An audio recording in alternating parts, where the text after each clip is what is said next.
Hi. Hello, everybody. Please let me know if the sound is okay. Welcome to the stream today. I am ItsKim. If you've never seen me before, thank you so much for being here. I'm a pop culture commentator. You may have seen me from around the internet, but this is my home. This is where I lay my hat. This is my show. And this week we are talking a lot about my queen, Ms. Britney Spears, and the upcoming release of her book, The Woman in Me, which comes out tomorrow. And I am dangerously stoked. I don't think this is anything surprising. And I have done my best today to put together a great show for you guys. And I'm very, very excited to be here. I do apologize. I'm a little bit short of breath. I've been running around like crazy. So I'm like kind of catching my breath now. Oh, my goodness.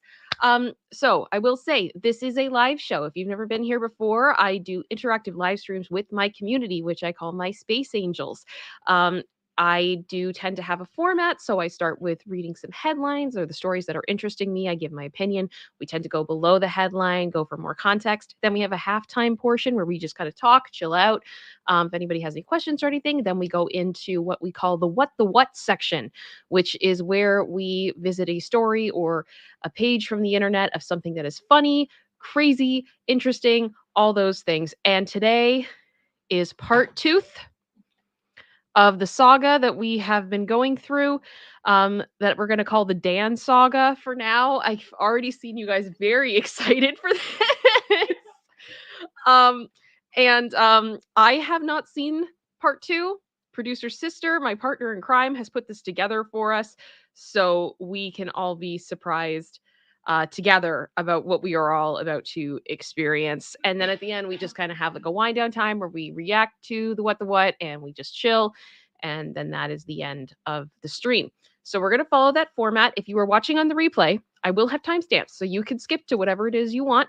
But for now, I am going to focus on the community that is here.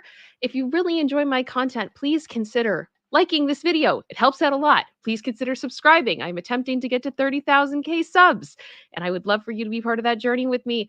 And also, if you really, really enjoy my content, feel free to join my membership, which is Space Angels, and we have a lot of fun.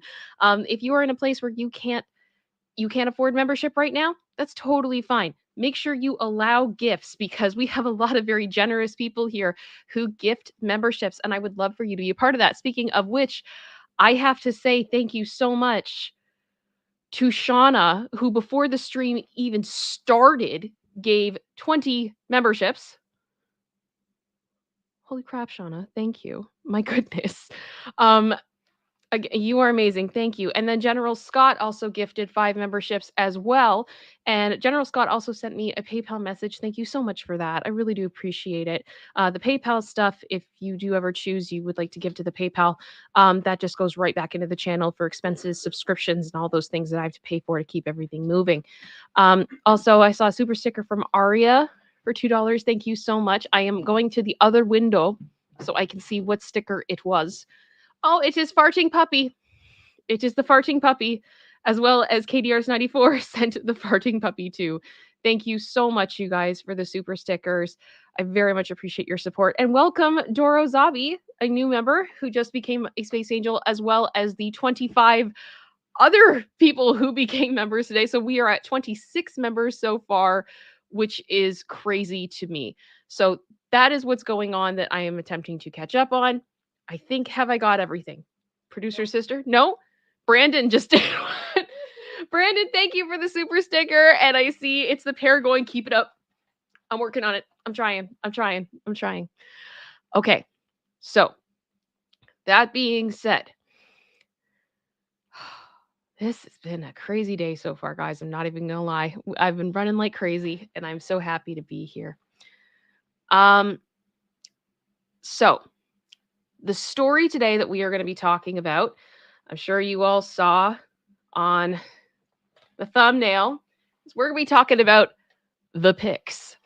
Oh yes, the pictures. And I kind of do want to address something before we go super far into this. I'm sorry, my hair is bugging me. I like threw on my jacket before I sat down here because my house is freezing. I woke up to frost in my bedroom this morning. That is how cold it is in my house. That's been my morning. So I'm just trying to make sure everything's situated. I'm sorry. But on topic, the Britney photos. Britney has made a lot of controversy over the last, honestly, close to 2 years regarding the photos that she posts of herself. I have always had a lot of opinions about this. They haven't been necessarily the most popular, and that's fine. But what I'm hoping today is once and for all, I can explain my feelings on this and why I believe that I have basically been 100% bang on with this based on what Brittany has said. So I'm hoping that we can go through this and you guys can, give me a little bit to work around it. You'll understand where I'm going for it in the long run. I did just see another super sticker and it's the hippo. Thank you very much. I appreciate that. Thank you. Is that Anya or Anya Celine? I hope I've said that right. I apologize if I have not. Thank you very much. Also, my mod for the record, Your Honor, hello. Said no one else better to cover Britney news. Love you. Member for 8 months. I love you. I love you. Thank you. Thank you for supporting me the way that you do. Okay. So I see a few of you going like, Frost? Yes. Welcome to the Great White North, y'all. So, with this topic, I need to inform you all there is going to be a lot of speculation and opinion. Should not be taken as fact. Feel free to, check my research, see what you think. There's always a doc in the description of my videos that shows my links, and that is part of what helps me form these opinions. So you are welcome to look at that yourself, and you could come to the same opinion or a different opinion. It's up to you. We go from there. The other thing I have to say, hi, YouTube human reviewer. I know you guys have guidelines regarding what we can show and what we can't. And I have gone to great lengths to make sure that everything that I show on this stream is not against your guidelines. And I know that there's going to be some, probably a YouTube algorithm thingy looking at this and going, oh no, what are we talking about here? Nothing is inappropriate. And as always, YouTube human reviewer, you know what's coming, everybody. I'm trying. We do the best we can here. All right. Okay. So when it comes to this topic, it has come out since the book has been hitting the press. It seems that there's been a couple press outlets that now have access to the book, as well as there was a leak of the book, the Spanish version of the book as well. I do believe also I saw one in the French version that wasn't supposed to be out that was out. And as well, I know right now bookstores have it. So there's some people that are getting they're being given the privilege of reading it before the release date. So at this point, what is in that book right now has hit the press. It's going to be everywhere. I have been very selective about what I have chosen to cover regarding the quote unquote leaks from this book. And I've been trying to focus on things that I really don't think, I personally would not consider them to be spoilers because they are things that in the Britney community we have believed to be true for a long time. Or it's been like, it looks like a duck. We're pretty sure that this is what happened. And it's also stuff that I am in no way the person who is breaking this information. If it is on every front page of celebrity news, I hardly would consider that to be a spoiler. And this is one of these situations where I feel like this idea that Britney is explaining why she's sharing these photos of herself not very dressed. We have been here before. A lot of people just weren't paying attention. And that's something that I think is going to be a very interesting thing for Britney fans that have really been following, Britney's career For example, I saw a lot of things last week about, well, the real reason that Britney shaved her head, which is basically the exact same reason that she gave in the For the Record documentary that came out in like 2008. And I have repeated that since, and I've been told that that's ridiculous. And now we have it in the book form, and all of a sudden people are like, now we finally get it. No, no. Brittany has been talking for a long time. She's been saying a lot of these things for a long time, and people haven't been listening, which is part of why this book is so important, because it's time for people to actually start seeing things from her perspective, which is why I'm very happy to see that it is coming. And I hope that that makes sense. So, we are going to talk about this apparent statement that she makes regarding these photos in the book. So, this is an article from The Independent. I have it in the doc in the description. Britney Spears reveals why she shares these photos on her Instagram and new memoir. Britney Spears has explained why she likes to share these photos of herself. The singer's social media account has attracted plenty of attention from her fans and from the media in recent years, with Spears often posting images of herself in various states of undress and videos of her dancing. In an extract from her forthcoming memoir, The Woman in Me, seen by the New York Times, the singer acknowledged that many of her followers might find her posts confusing, but revealed that she gets joy from posing the way I feel. I'm going to say attractive. Because I'm trying to avoid the S word. I know that a lot of people don't understand why I like taking pictures of myself undressed or in new dresses, Spears writes in her autobiography. But I think if they'd been photographed by other people thousands of times, prodded and posed for other people's approval, they'd understand that I get a lot of joy from posing the way that I feel attractive and taking my own picture. Okay.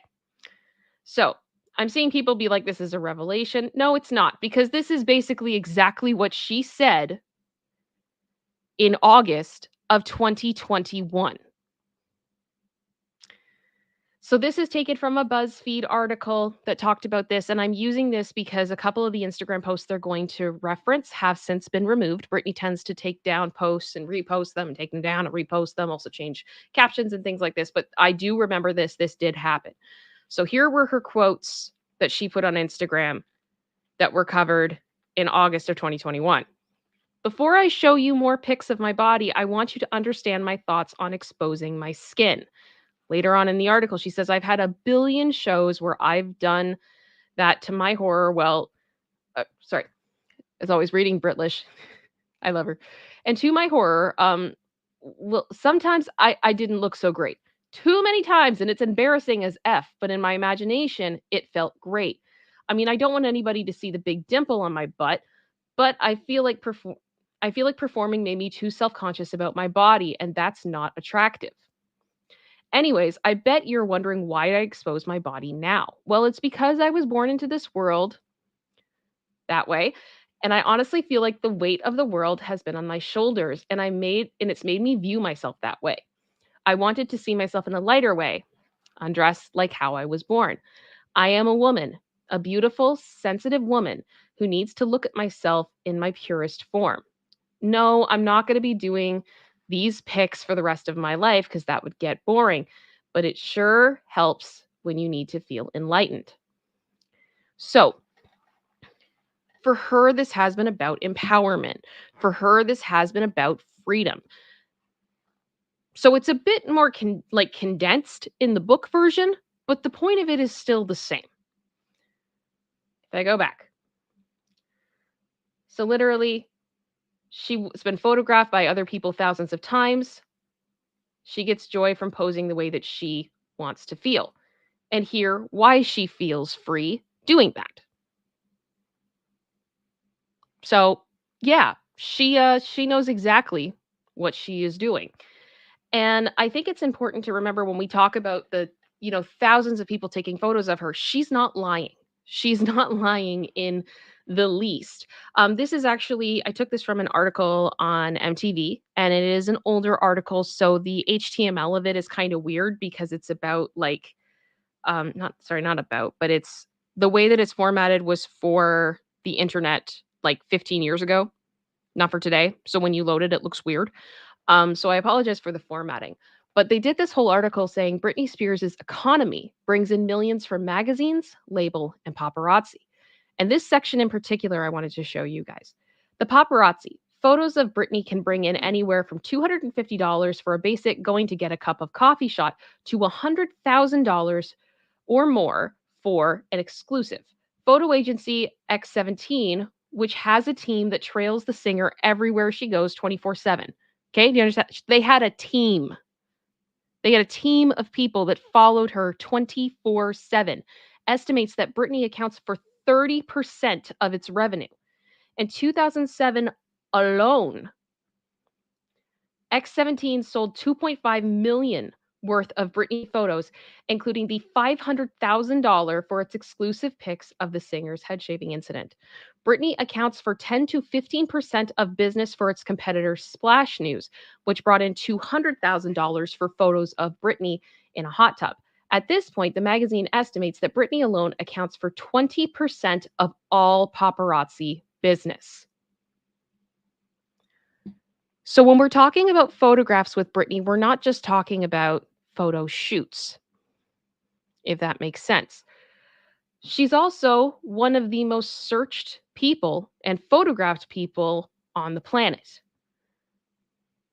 And so there's some statistics here to do with Google over the 25 years that they've been operating, that Britney has regularly been a fixture in their searches. She's been a part of the highest celebrity tier of being searched. There's been multiple years since the internet really started up with Google that Britney has been the number one search celebrity. It's happened multiple years, as well as she is considered to be one of the most photographed personalities in the world.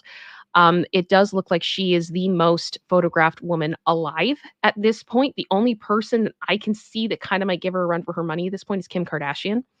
It used to be the Queen. And before that, it was Princess Diana.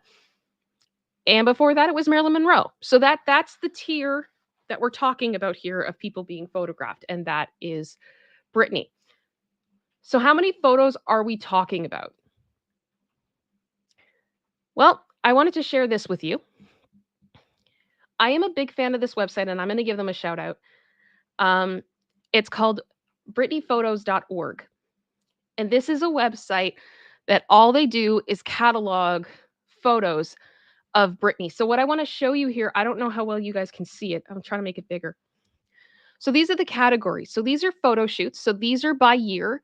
So you can see here, this is how many albums are under the year, and this is how many files are in the year. So if we take a look here at, let's say 2001, 2002, we've got, 23, 51, there's 40 albums, and then each of them have hundreds of photos on their own. Now we have photos from award shows. Now we have candids. Now we have appearances and personal pictures.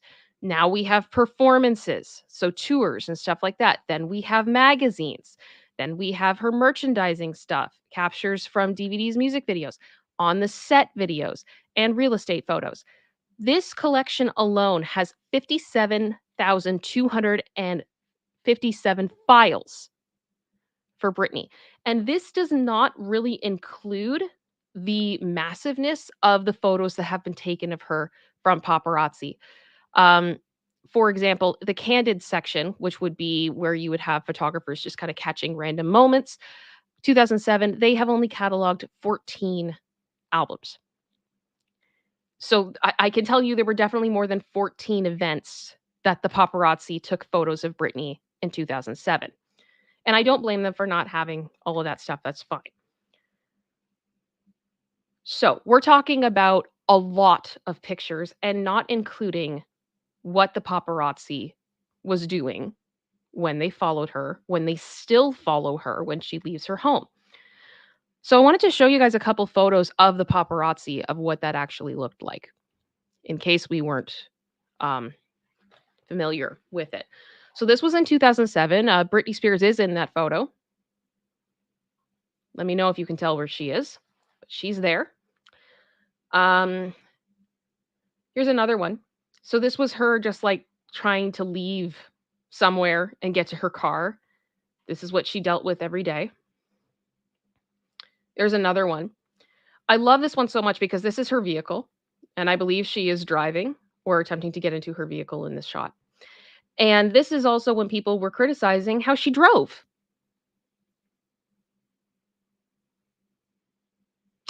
Yeah, I don't know how many of us would drive very well in these conditions, in all fairness. So, when we talk about Britney being photographed, and I'm going to go back to this photo right here because this is my favorite.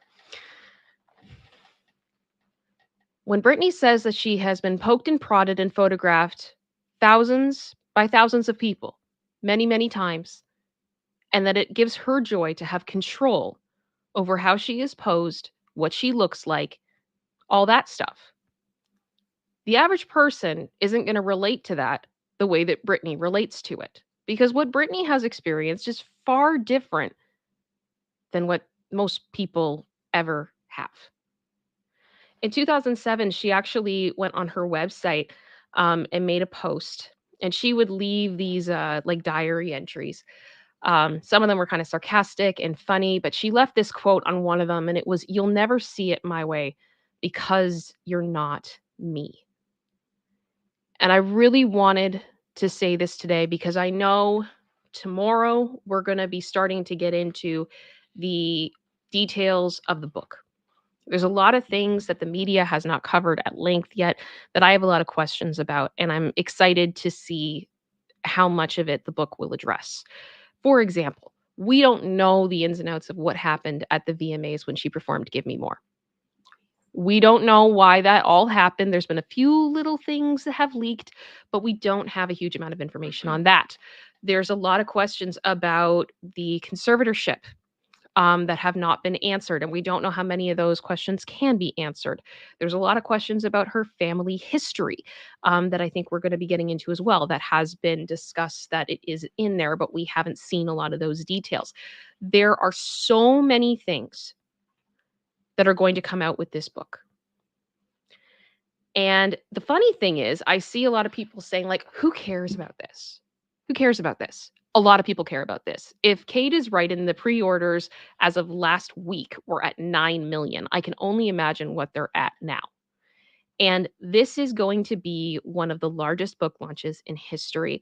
And what I want to say to anybody who is on the fence about buying this book, as much as I have not read this book, Britney is a living legend. She is an icon. What she has experienced in life, only a handful of other human beings who have ever lived have comparable experiences to her.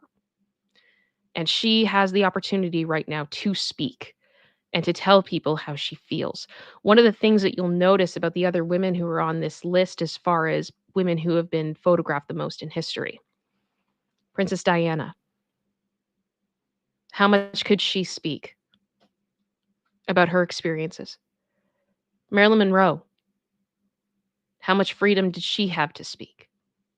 We have a very unique opportunity right now to try to understand what it is like with this level of fame. And that's part of, I think, what this book is going to help people understand.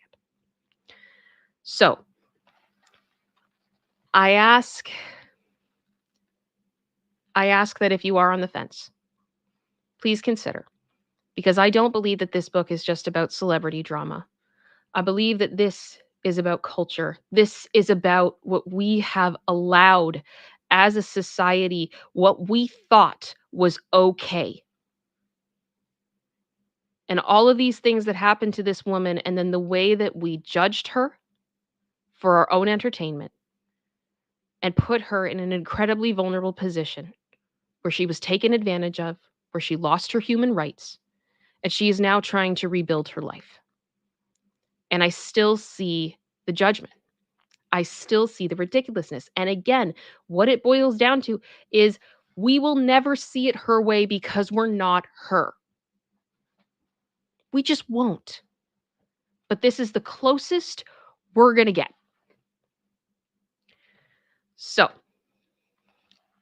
that is why I wanted to talk about the photos.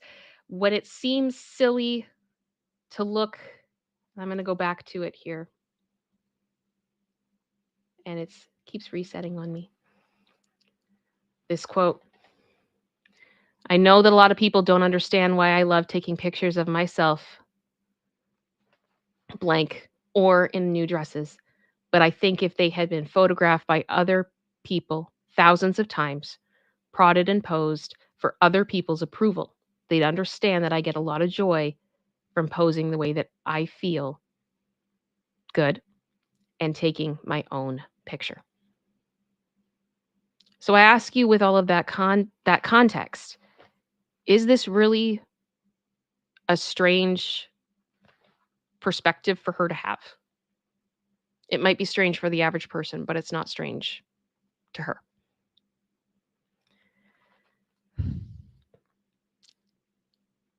So you guys know, the second I have this book on my devices, I will be reading. I'm not planning on sleeping tonight. I'm basically planning on, when this stream is over, going to nap and waiting until I get that notification, and off we go.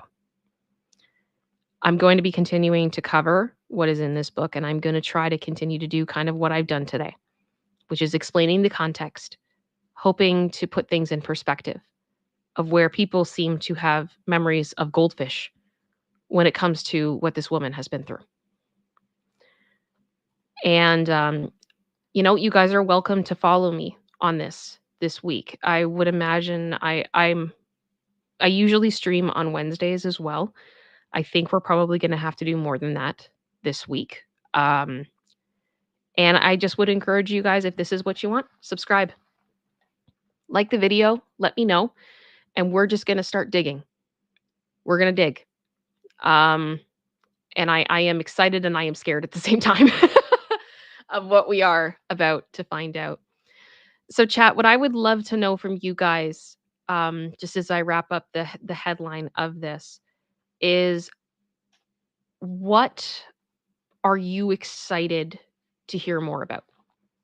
If when you bought this book, or if you're thinking about buying the book or whatever, what are you hoping gets revealed? What do you want to see? What do you hope gets explained better? All those types of questions, if that makes any sense. I would love, love, love to know your perspective on that. Let me double check here. Okay. Yeah. So I'm gonna put. Thank you very much, Linda. Yeah. No sleep till Brit. No sleep. And I'm going to put that up there because I would love to see what you guys are thinking. And we'll just go back to my thumbnail. Do you guys like the thumbnail? I hope it did okay with that. I was trying to, make it clear what we were talking about, but I didn't want to go too far. You know what I mean? Just wanted to be fair. Right. So Fuzz just said the truth. The truth. Yes, I agree. Holy Popo said family history. Yes. Yes, I think I'm interested to hear it from Brittany's perspective, and there's a number of reasons for that. I think actually when we talk about the family history, I may end up having to do that as a members only, because I don't know how to censor myself when it comes to some of what I know is going to be discussed. In Brittany's family, there has been mental health issues. And I'm going to say dysfunction. And a lot of that has affected Brittany over the years for various reasons. So it's going to get dark. It's going to be difficult, but I think it's about time that some of this stuff comes out. And maybe a few people from the Spears family past, their stories will finally get to be told too. Billy Cat said it's her ownership, her control. Gotta love her. Exactly. Exactly. Denise, I am just excited to hear her, just to finally see something from her. Exactly. I think that would be, it's going to be crazy. Crazy, crazy. Brittany Taylor said, I just want to hear everything from her side. Yep. Yep. And I think that's fair as well. Gunner Girl said, I'm going to be reading the book the instant it's delivered tomorrow. Yeah, exactly. I have heard that it's a like what I like to call a flowy read. So a lot of people that are picking it up, they're like, I can't put it down. It's just like it's just very comfortable to read as much as some of the stuff is uncomfortable. So it sounds like it's written very well, which is nice. Project Meta Music, no sleep for Kim. Allie said the truth. Yes. DVD, I want to know more about the conservatorship and the monsters involved in it. I will say with that, I think we are going to be I think we're going to be hearing about that, but I know there's probably going to be legal limitations to what she can say. I've heard rumors that originally this book was over 300 pages and there were some things cut. Considering what we have heard so far about the personal details that are revealed in this book, I wonder if the picture of the pages that have been removed have had to be removed due to legal reasons to do with the ongoing investigation into her conservatorship. So that would be my guess. And again, that is speculation, that is not fact. But you start to think like, okay, everything we know so far, everything that has already come out, like what didn't make it? What was too much? And my brain kind of goes to, I wouldn't be surprised if it's that. I wouldn't be surprised if it's that at all. Carbonized Stardust said, I hope that she gets to tell her side. For her entire life, she's been silenced. As someone who has also been silenced, I completely understand the power of finally having your voice be heard. 100%. 100%. And I think that's part of why when she spoke in court, it really changed so much. Because hearing her talk about how much pain she was in and what she had been through, it's very hard to ignore that. And even though she didn't have power over her life the way that I believe she should have, and I believe constitutionally she should have, even when people tried to take away her power, her truth, all of those things, at the end of the day, she is more powerful. And that is why we are looking at this book coming out. Because she is a very strong woman.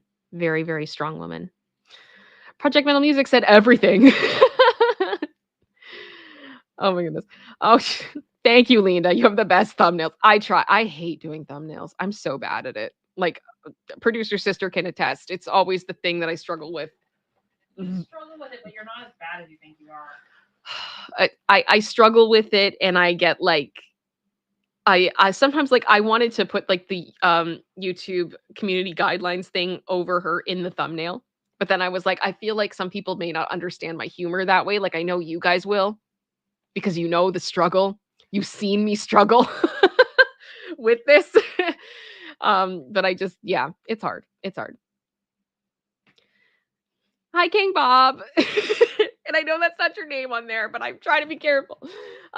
Just said, it's Kim. I don't see anything about pre-orders. Knew about pre-orders. I still see 9 million. We're likely not going to have another update on that. So I guess we'll see. Allison Rose, I just want Britney's POV and how she saw and experienced all that she went through. Yes. David Knight, the family of Britney Spears. I hope Britney Spears spills the beans about her family tree. Oh, I bet she will. I bet she will. Kath said, I would want to learn about her family members. 100%. Absolutely. Oh my gosh. Yes, Linda. I forgot about that. The Domination residency opening and her side of the story with her sister. Okay. I'm asking for this for years. I will tell you. Okay, first of all, so 2 parts of that. The Domination residency. That is something the producer, his sister, and I have spoken about at length. For years. We want to know what happened. And for those, let me see actually if I can pull that up, because if you guys are not aware of what happened with that. Okay. Basically, she was scheduled to do a new residency, and it was going to after Piece of Me ended. Let me share screen here. I can show you guys this. Okay, so like this is like an article from ET about it. I don't want to go up because there's like a lot of like videos and stuff that pop up. Is crazy. But yeah, basically The pop star stepped out to share that she has a new residency at Park Theater and the new Park MGM Resorts. So it was like this big thing. There was all this press. The Ellen show was involved. And they were playing all this music and had these projections um on the hotel, and then she came up through like a trapdoor like thing platform, and she just stood there and was like, and then she walked down the stairs and she walked through the crowd. She didn't say a darn thing. And just went in one of the cars and drove away. I think she signed a couple autographs. That was it. It was this massive event. It was like being live streamed. It was this huge big deal, and she just was like, I want to know what happened. I want to know what happened. It was absolutely wild. Um and yeah, we have a lot of questions about how that went down. Like seriously, like Ellen was involved. I think she went on Ellen to announce that on a certain date she had an announcement. Like there was a it was very well planned, and I don't know why things happened the way that they did. Um and story with her sister. I have seen a couple of headlines. I am waiting to talk about them. We're probably going to have a JV Lit episode this week. I'm not going to lie to you guys. Because there's been a few things that have come out that I am very angry about. So, yeah, yeah. Disman Art said, "Did you talk about the notebook screen test leak already?" No. No, I have not. I did see a bit of the footage this morning, and I think she looked incredible. I think she did a fantastic job. But it does sound like, based on what we have heard from the book, that she is happy that it didn't end up working out, because it would have changed like a lot of her life if she had done that role. So, I mean, I'm kind of happy that it didn't work out the way that it did, but I do think that Britney's acting gets she's a lot better than people think she is. She's a lot better than people think she is. The pet wellness coach, her relationship with her toxic sister. Yes! Ashley Zana, I want to know about those facilities they put her in so they can be held accountable too. I have seen some leaks from that. There is definitely discussion. The book does talk about the facility. 100%. So that's definitely in there. Let me double check here. Colin said her feelings. Yep. Shauna, I hope to find out more about her experience with the conservatorship, how it played out, and how she survived it. I think she will.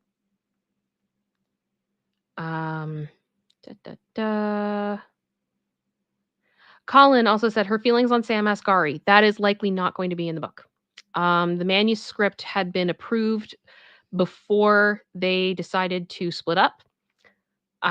So there was no way for her to go back and edit anything. And from what I've heard, he's not a major player in this book whatsoever to begin with, because a huge amount of it is about her history and her journey as a person. And as much as Sam had been with her for a very long time, it's not a majority of her life by any means.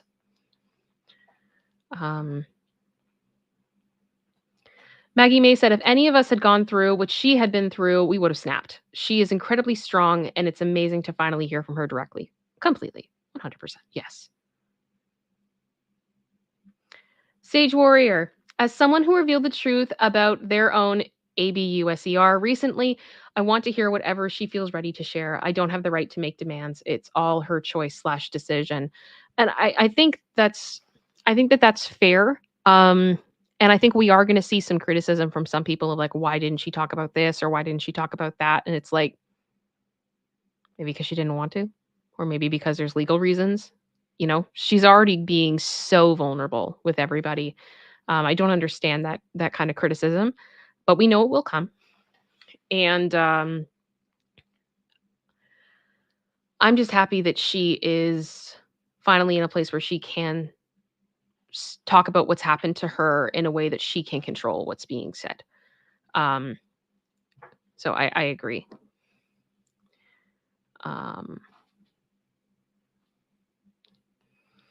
Let me look here. My goodness, you guys are commenting a lot. Sorry, I'm just it just reloaded and I just saw how far up Chat, I am. I thought I was approaching the bottom. I am not. It does look like there's been, I apologize, I'm still getting over this cold. It does look like there's been another super sticker, or is it a super chat? Is a super chat from Ninja Vestos. OMG, Britney revealed a naked photo of herself while promoting her new book. Wait, don't other women post videos of themselves all the time? The double standard against Britney Spears is insane. Yes, it is. Yes, it is. It always has been, and it's just absolutely ridiculous. Okay. It's gonna keep going through here, taking a look. Rando just said, sorry, I'm late. I had a stupid meeting. That's fine, Rando. I'm glad you're here. I'm sorry your meeting was stupid. Sometimes meetings should just be emails. It's annoying when they aren't. Um, Colin also said, I wonder if she'll say anything about Lou Taylor or Kevin Federline. I can say from what I've seen, yes and yes. Don't know how much she says about them, but I know that they are mentioned in the book. Just going through here, see if there's any other questions I can answer. Nicole said, do you think her sons will read the book? I don't know. From what I've heard, they're texting again. So there's some communication. I wonder if it's something like maybe they already know everything, or maybe this is going to be something that they could read and maybe they'll understand their mom a bit better. I don't know. We'll see. It's hard too, because I mean, especially like both the boys now are 17 and 18. They've seen a lot over the years with Brit. They've seen a lot more than we have. So I would be interested to know, but ultimately, I mean, it's kind of up to them whether or not they want to share that with everybody or not. So, yeah. Noted authority. I am curious to find out what she knows about what happened, why, and how it was implemented or perpetrated on her. That is, yes. I think that's fascinating, and it's. For example, one thing I will say that I think is a loaded topic when it comes to Britney is the documentaries. Um, Britney has not been shy that she did not like the documentaries. However, I think there's a lot of people that feel that the documentaries had a place because it did wake up a lot of the general public to what the heck was going on. And for me, as a Britney fan, it was in a weird way incredibly validating when I had been screaming so much of this for so long. And I've joked, and like my husband has even like admitted it, that like, yeah, when I would go on about the conservatorship, there'd be a part of him that was like, I don't think it's that bad. Maybe she's just being dramatic. And then when everything broke after framing Britney, he was just like, oh my gosh. And like, I've been telling you. So it's like I feel like that's the story of the Britney fans. We've been telling you and nobody's listened. But yeah, we're moving forward. So I know she has negative feelings surrounding the documentary. I wonder if that's going to change over time, but I'm sure it was incredibly difficult for her. So yeah. Just going through, trying to catch up.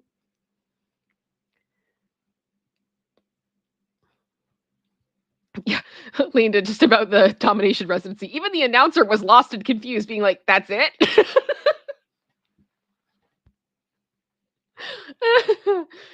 Yeah, it's gonna be a yeah. Producer sister said, "I feel like that night was the beginning of the end of the conservatorship." I could definitely see that. I could see that. Yeah.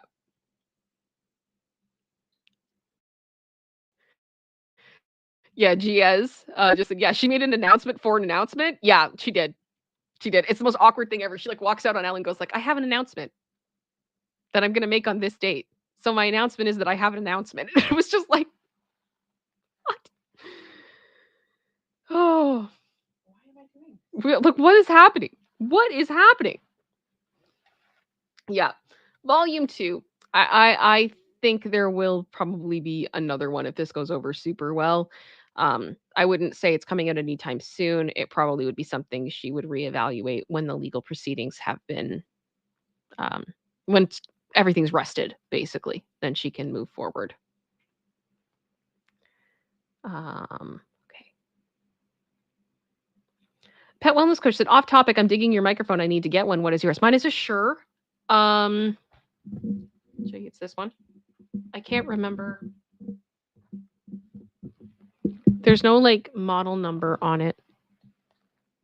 I bought it like in May of last year. So it's not that old. I got it off Amazon. If you really want to know, Pet Wellness Coach, if you can make a comment at the end of this video when the stream's over, I will go back into my Amazon history and I'll find out exactly which one it is for you and I'll post it in the comments for you so you can take a look at it. I did make this decision based on my history doing audiovisual, like live audiovisual, as well as my friend Matt Bond. You're out there, my spiffy friend, who's an audio engineer. And those two pieces were a big part of why I went with this one. So, alrighty. I hope I'm getting caught up now. No worries, General Scott. I can see you're still here. Yeah, King Bob just said my guess is 10 years at least for the next book. I would agree with that. I would definitely agree with that. Okay. Yeah, it depends on how much litigation. So, all right. So there is the Britney portion. And now we can move into halftime portion. So if there's anything you guys want to talk about that is not Britney related, or if there are other questions, I'm more than happy to try to answer them based on what I have seen. And I do want to specify here because I have seen some feedback. I'm not attempting to be a channel that's going to show spoilers, but a part of the issue that I have sometimes with this is that these things are not spoilers to me because I am obsessive. Um, if that makes sense. So I hope that I haven't given away stuff that makes people feel like they've already read the book because quite bluntly, based on what I have seen and what I know, I don't think we have. I think we're scratching the surface. That's my opinion. Alrighty. Double check here. I'm just double checking a couple of things in the background. Oh my goodness, you guys. We're still monetized. Amazing how I can say someone's name and get demonetized. But I can talk about this and it's fine. It's fine. Here we go. Chris Barber, K-Cam, do you have a PO box? Not yet. Working on it. We talked about it a bit in the last stream because I was weighing my options of whether or not I wanted to get one in the United States or Canada, and it's basically gonna have to be Canada. I don't really have much of a choice. I've tried, but it is what it is. So I will let you guys know when I have that up and running. Bobby Heath, hello at ItsKim. I just wanted to say that I've been enjoying your content. Aw, you're doing a great job. Much love from Central New York. Thank you very much, Bobby. That's very kind of you. Thank you for sharing that with me. And I'm glad because I hope that I do a good job. I try.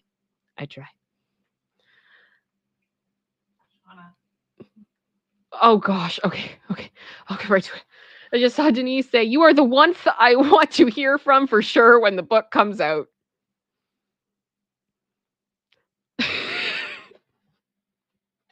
I feel like we're gonna have to create an extended universe of like the inside jokes of the Space Angels. Like, and I kind of want to say it's like maybe call it Jacksonville, just as like a blanket term of like catch up on the Jacksonville in members only things behind the scenes just to help people stay up to date on the jokes because we make way too many of them and it's silly.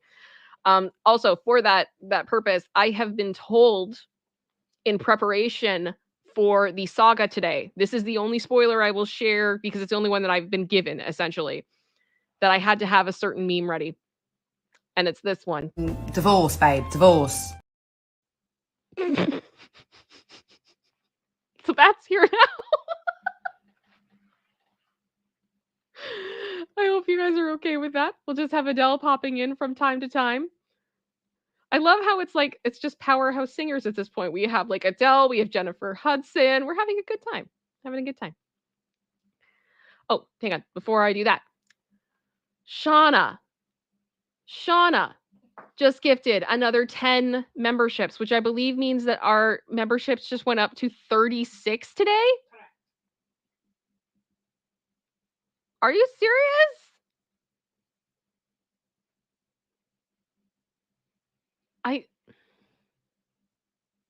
Thank you guys. Thank you, Shauna. Thank you for your support with me. It means so much. Thank you for also giving back to the community too, so that other people can join us as well. It's amazing. I did also want to say thank you to Jenna Huffman, who sent me a PayPal. I very much appreciate that. That's very kind of you. Thank you for your kind words, and that all goes towards subscription stuff. That I that I need to keep this channel going. I'm sorry. I'm very overwhelmed right now. I'm seeing like the numbers of how many people are here and the memberships and the PayPal's going off, and it's just like I don't know what I did. But you guys are so incredibly wonderful and generous to me, and I love this community so much, and it's very overwhelming from time to time, just knowing that this is real. Sometimes I don't believe that it's real, but it is. So sorry, I just saw right. Shauna definitely does not have insufficient funds. Should we do our choir, everyone? Do we all remember our part? Insufficient funds. You ain't got no money. Ooh. Ooh. Oh my goodness. Okay. I know I need to go back up. This is the problem. I'm trying to follow the chat. Normally I can keep up with it, but I can't today. Scott just gave 5 too? Yep.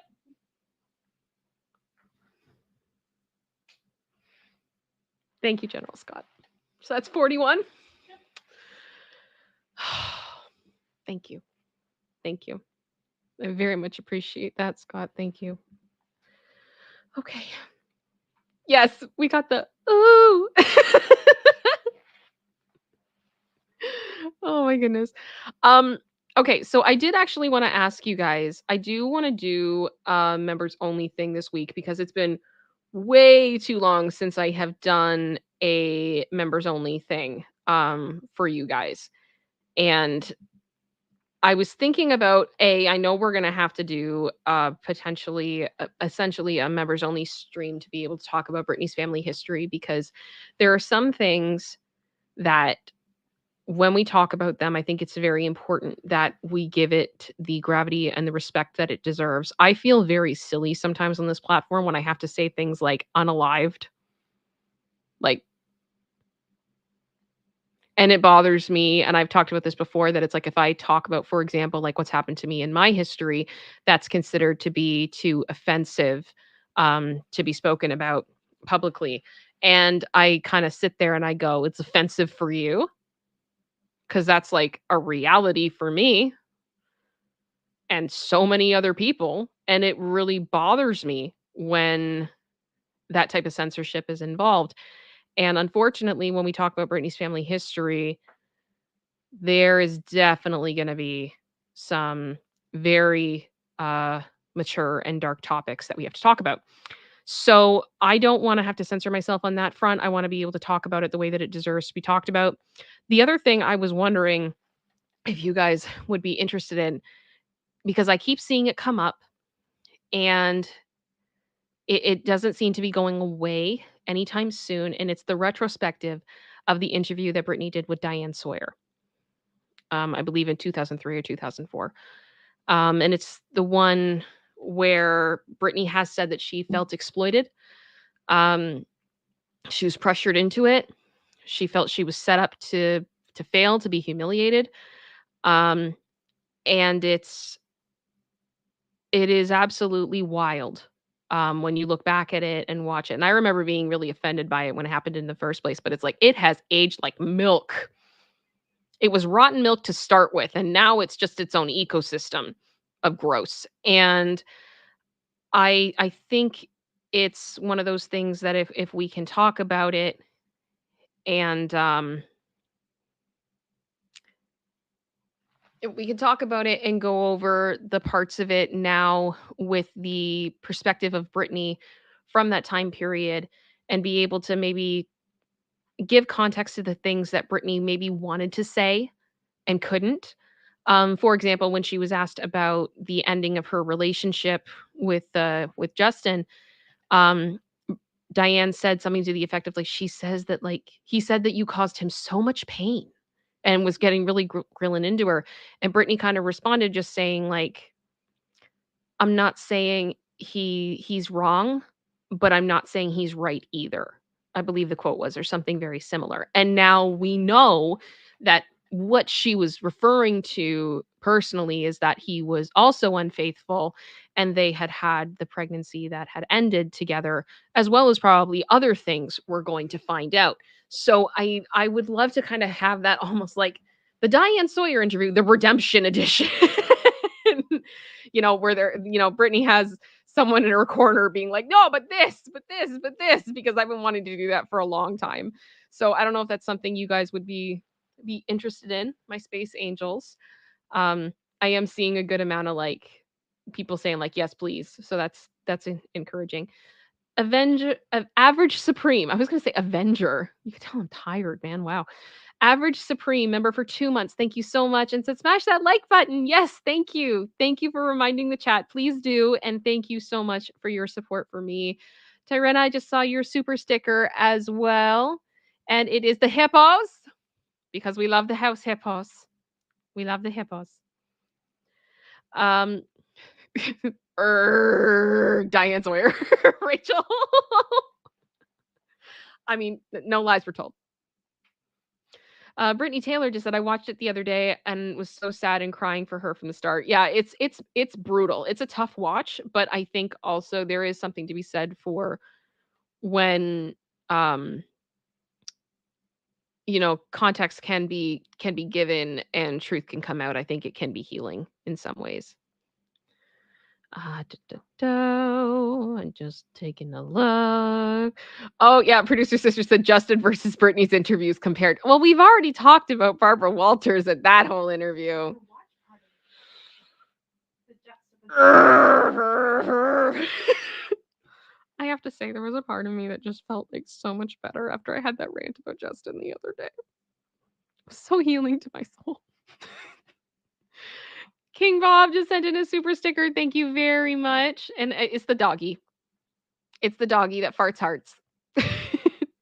Thank you very much. Is there another one? Yes. But you did it twice? Yes. Different one. Oh, okay. Hang on. I'm trying to see. Oh, and the other one's it's the same puppy, but he's smiling. Thank you. It's very, very generous of you guys. Yeah, for real, Linda. It aged like milk. It's bad. Like, for example, for anybody that hasn't watched that interview, doesn't have it stuck out in their mind, there literally is a part of that interview where a governor's wife, I believe, is at an violence protest of some kind. It's something to do with it's like anti-violence or whatever. And she literally is like, if I saw Britney Spears and I had a boom boom, like I would take her out. You went to an anti-violence. Like, can we not?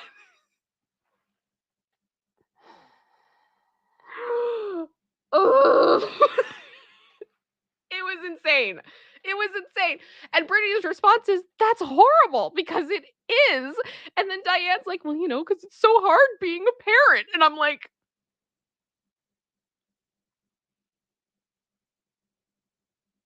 wow. Wow. Wow, wow, wow. Wow.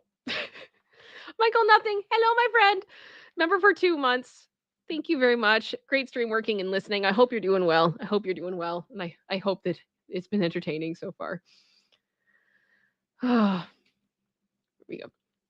Jen 7867 said, I don't believe in canceling people unless they've been proven in court to have done what Harvey or Cosby did. Understandable. But I also don't have respect for Diane Sawyer anymore. That interview was crazy.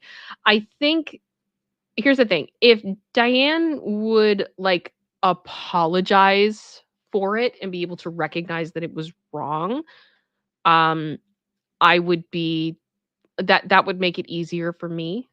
The reality is back then it was like a sport of who could bully Britney the most in the media. And there was no like, this isn't appropriate or, she's a person or anything like that. She was a product. She was America's product. And she was basically like a pinata for a lot of people and the press. And it was a lot easier to blame her for everything um, than for people to take accountability for their own lives. And I think parenting in particular is a perfect example of that. Why Britney deserved to be unalived, because she had her tummy exposed and it influenced younger girls to dress older, however you want to put it. I mean, that's just, it doesn't make sense. And to me, it's lazy. And it just, to me, it just screams of people not wanting to take accountability for their own responsibilities and finding their scapegoat. And Brittany became the scapegoat for a lot of things. But that was normal. That was normal. And it shouldn't have been. But some of you may know, especially if you follow me on Instagram, I absolutely love the comedian Craig Ferguson. And in 2007, I believe, Craig decided to do a monologue, and I believe it was against the wishes of the people over top of him at the network on his late night show. And he talked about Britney and basically said that he was not going to make fun of her anymore. He didn't like it. He didn't like seeing the way that people were talking about her and coming down really hard on her. And part of the reason for that was that and he said it wasn't that he necessarily believed that they had the same struggles, but he's a recovering alcoholic and has been sober for a very long time. And there were parts of the things that he was seeing that he saw in himself during that time, and that he needed people to come alongside him and help him. And basically, one of the things that he was yelling at the audience was that she is a baby. She is a baby that has 2 babies of her own. And it's not okay the way that we're treating this woman. And I believe he's talked about it on a couple of occasions, just kind of saying like this wasn't people ahead over top of him. This was him. This was his opinion, and he was very scared of what was going to happen to his show for saying what he did. And thankfully he did not lose his show, but he is one of the very, very few people in the industry that stuck up for her. And he was the weird one for saying that. He was the weird one for having the human perspective on her. So, Diane was likely being told by other people above her that she had to ask these questions. She had to get in here. This was the normal. This was what was acceptable. This was her job. And really, the issue was not necessarily Diane Sawyer. It was the culture itself.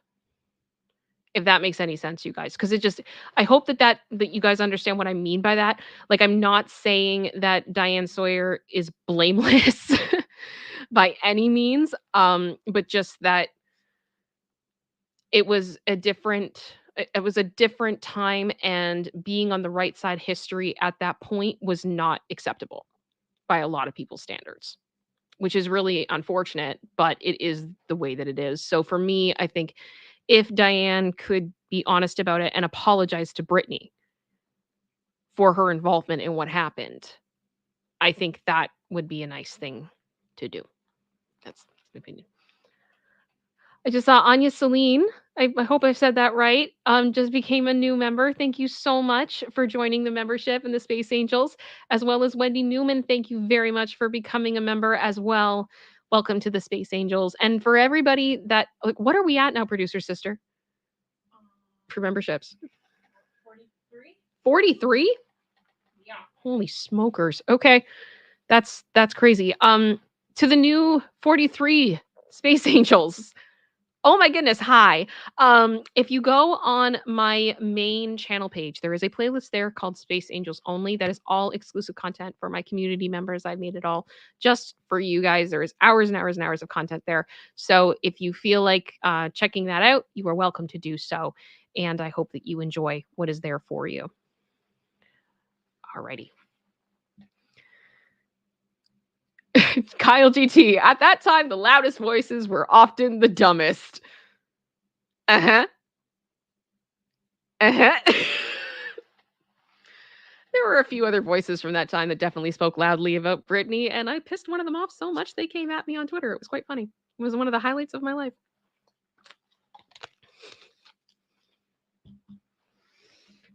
I'm trying to remember. There was a quote in The Wizard of Oz from the Scarecrow.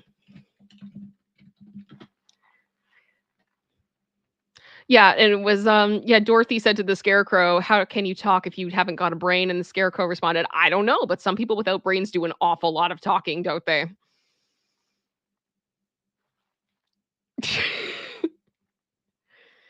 Jen, yes, Craig has stood up for other celebrities too. Yes, he has. I love him. I love him. He's absolutely crazy, but I love him. Like his comedy's off the wall. He's not crazy. I'm just saying his comedy is fun. His comedy is fun. And also shout out to Josh Robert Thompson for his amazing, amazing, amazing job on Jeff for the years that he was on the Late Show with Craig. Two of them. DVD, do tell Kim. Just say that was a very popular gossip columnist at the time. Who thinks he's still rebel? Who thinks he's still, his opinion is still very important to people. Let me see here. iCats, yes, Britney's audition tape of The Notebook is amazing. Just got here. I don't know if you talked about it already. We talked about it a little bit. I will say, if you want to see more coverage on that, my friend Andy on Popcorn Planet just put out a video about it. And I know he always does. I haven't had the chance to watch it all yet, but I know that he loves Britney so much, and he does very good coverage on her. And if you wanted to see more about that, I'm sure he's got you covered on that one. Oh, Shauna, you saw Craig Ferguson on his tour? Yes. Yay. Yay.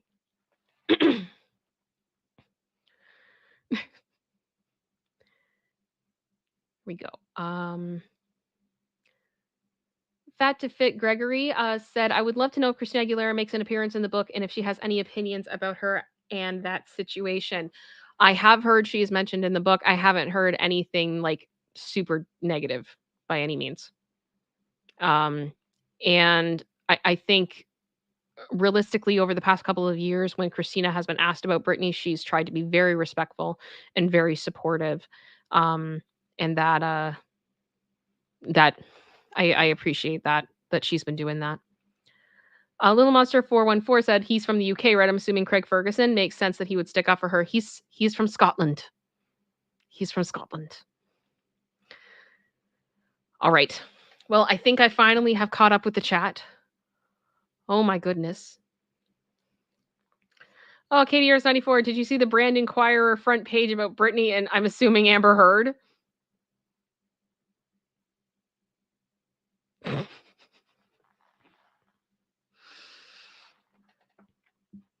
I mean, I don't really listen to the National Enquirer very much. That kind of like, I feel like you say National Enquirer and then anything else after that is just like so discredited at that point. It's just ridiculous. But, they got to sell papers. So, whatever. Yes. Bryce, I think the time has come.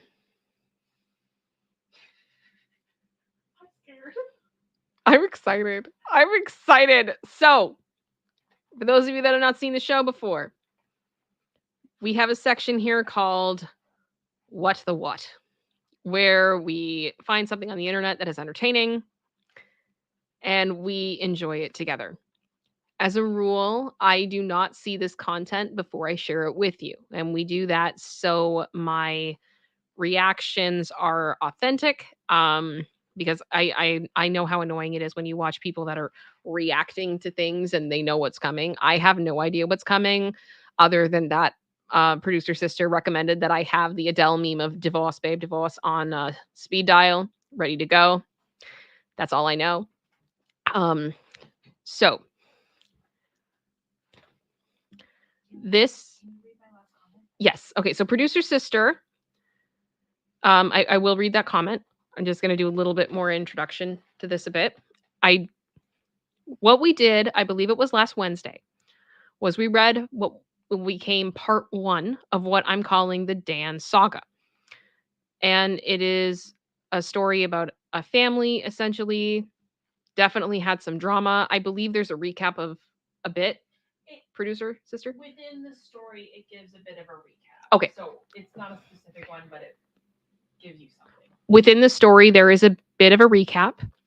I'm going to do my best to try to fill in the blanks if there's things that I'm like, if you haven't seen the first part, you're going to be confused. I would say if you haven't seen part 1, it's very entertaining.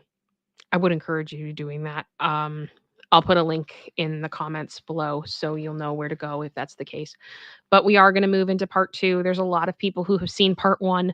They wanted me to do part 2 on Friday, and I wanted to give people more time to watch part 1.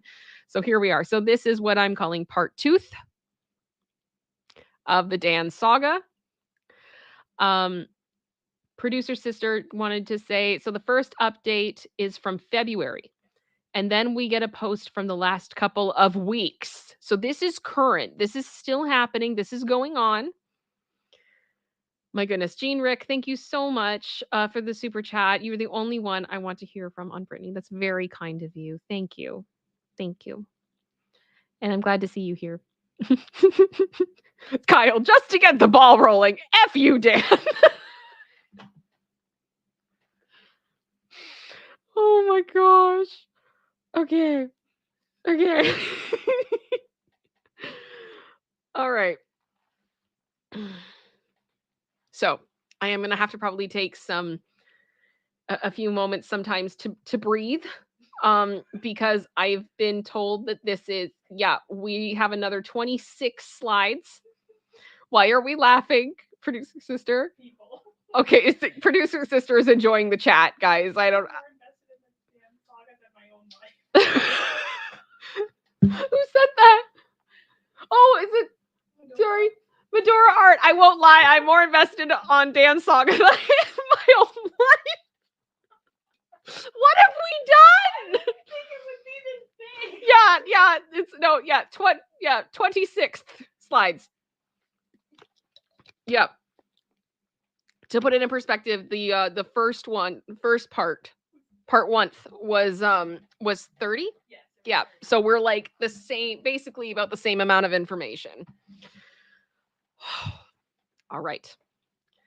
So what I am going to have to do to be able to read this is I have to make it bigger, which means I may not be able to respond to your chats as quickly. If I do not respond to your support, please know that I will absolutely check at the end of this and I will go through support. I am very thankful for that, not trying to be dismissive of you or ignore you whatsoever. Yeah, Rachel, WTF at that headline. This is called Parents Told My Brother That He Could Take My House and I Could Live in the Camper in the Backyard because I'm single and he has a wife and kids, part 2. Can I get a quick thing in the chat? If you have not seen part 1, can you put a 1 in the chat, please? I just want to get an idea of like if I really, really, really need to get into the backstory. Yes, Scott. Dan can go live in a van down by the river. Michael, nothing. Freaking Dan. Part 1 was ridiculous. Okay, so I'm seeing 4. You got a few. Okay. Yeah. Okay, then I need to do a recap a bit then. Should I just start, producer sister? I do a quick recap. Okay.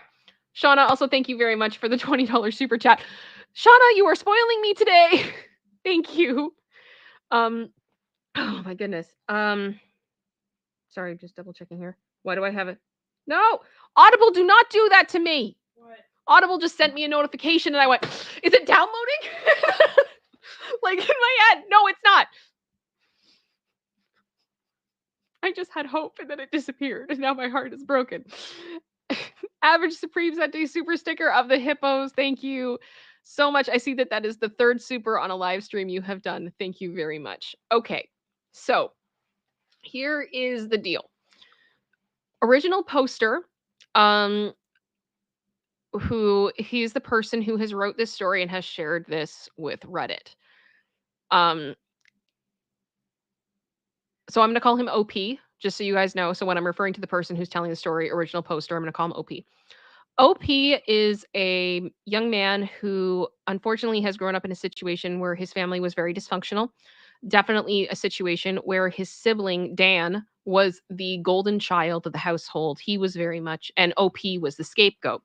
So basically, his parents did not treat the two of them equally. Everything was about Dan. Everything is about Dan. And it got to a point where original poster, due to the events that happened in 2020, lost their employment. He lost his employment as well as his place to live.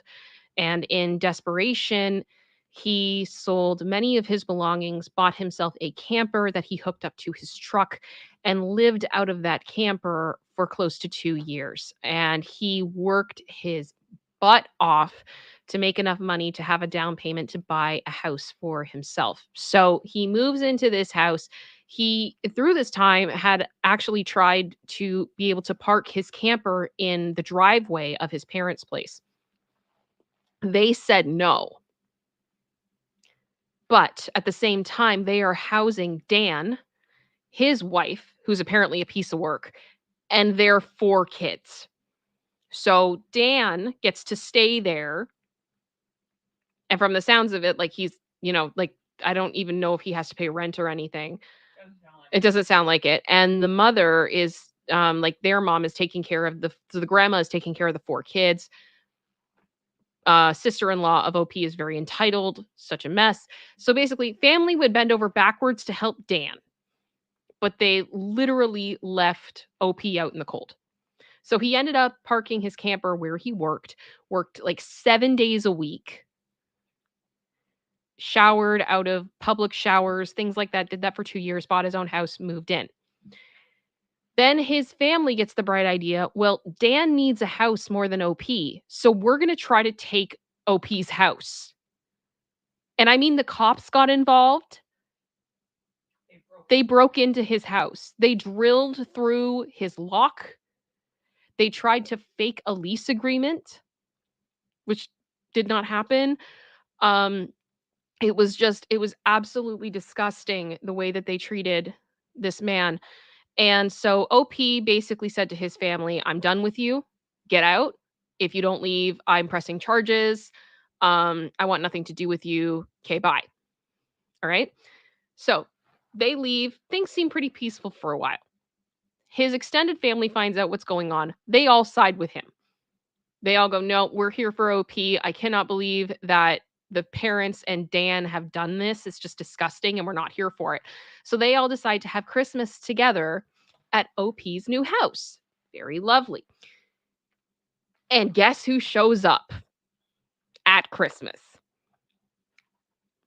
So Dan, sister-in-law, grandparents, the 4 kids, they walk in like they own the place. And this ends up turning into a family intervention of the rest of the extended family telling, Dan, sister-in-law, and the grandparents that they need to, not be such garbage people and that they shouldn't be here and they need to leave because this isn't their house.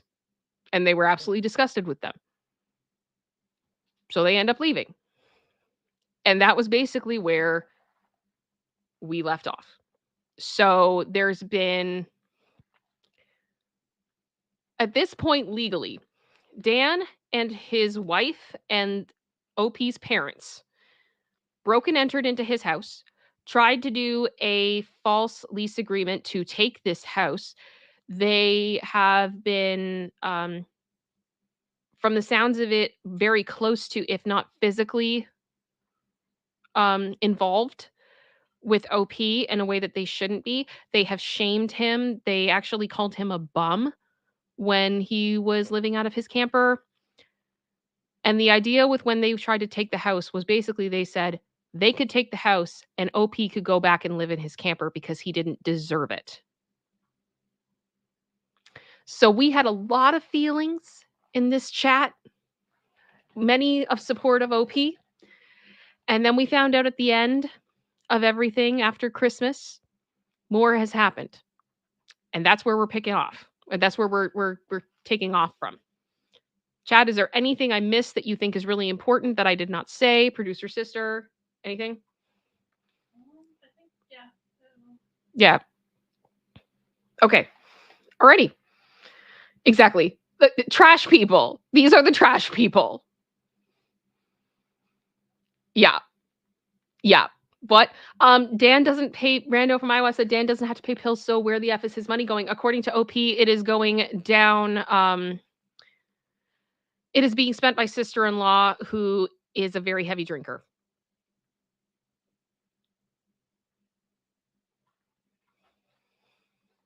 She also refuses to work, even though she has a college degree and has the child care available to her with the mom. So the problem is they can't afford a place of their own because it's all about Dan. And they're like, Dan can't make the money and just do it for Dan. Do everything for Dan. It's all about Dan.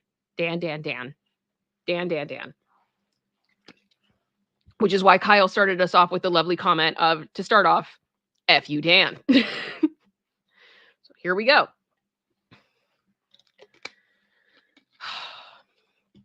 So this is in February of this year.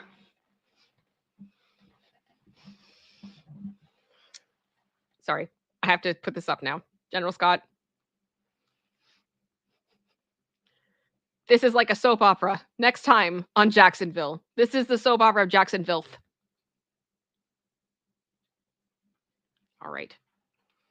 So, starting to actually get warm, which is good. I'm adapting to the frost. Fantastic. It's okay, Lisa. All right. My parents and Dan were back sooner than I thought. And they wanted money this time. Oh my gosh, no! No, no, no, no!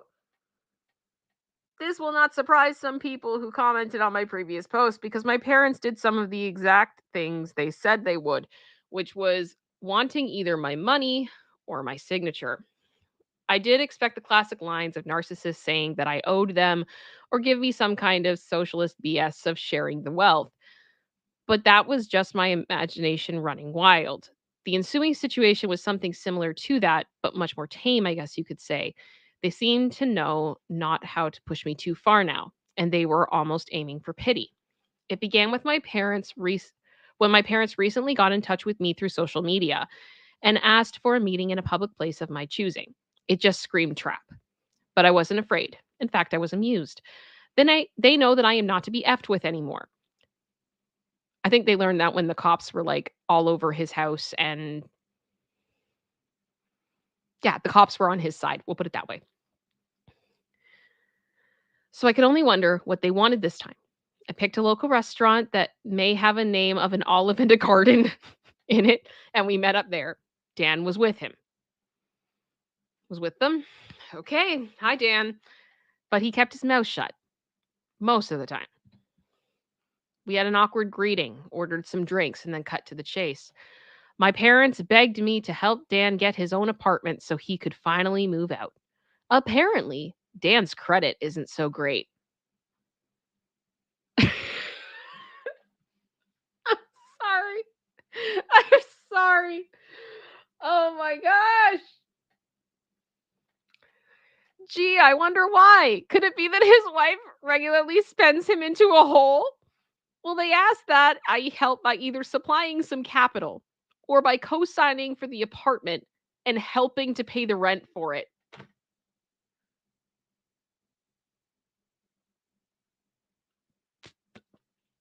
The audacity. Just the audacity. I simply said no to both. And that's when Dan spoke up in anger. Of course, because you didn't get your way, Dan. You didn't get your way.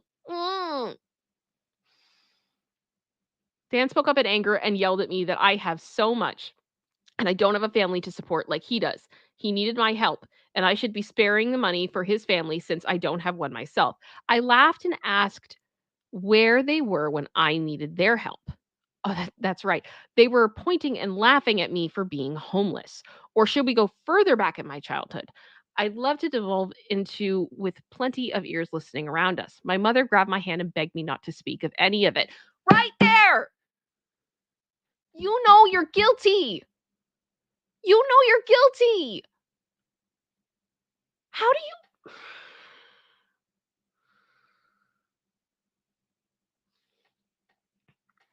In the words of Charlotte Dobre, how are you not embarrassed?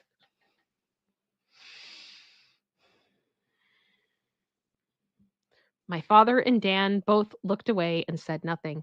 Pretty sure they wanted me to say something like they used to at me, but they held their tongues. I asked them if they thought I was rich or something, and their looks said it all.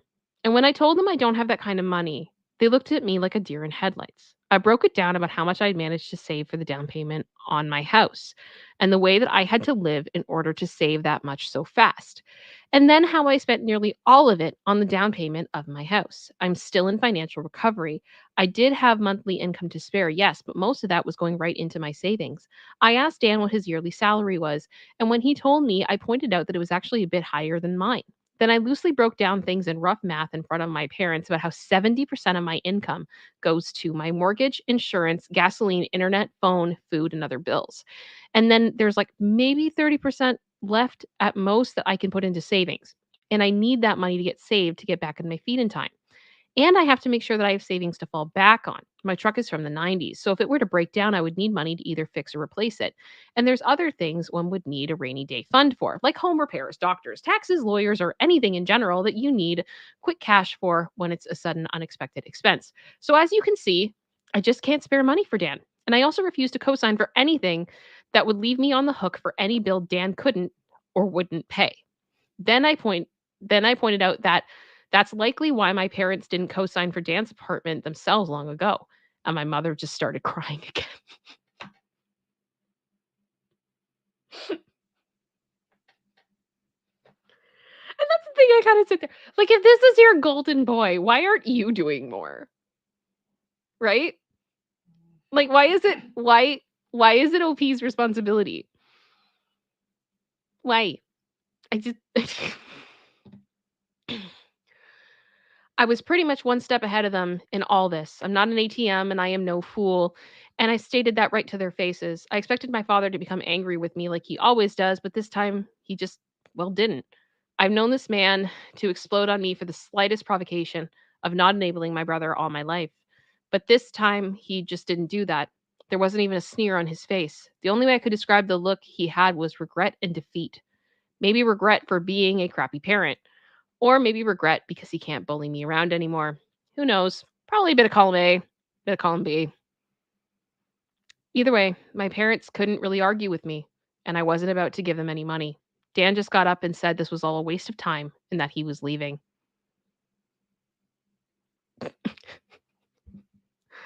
My mother started apologizing for him, but Dan still wanted to leave. Stop apologizing for him. This mother. This mother.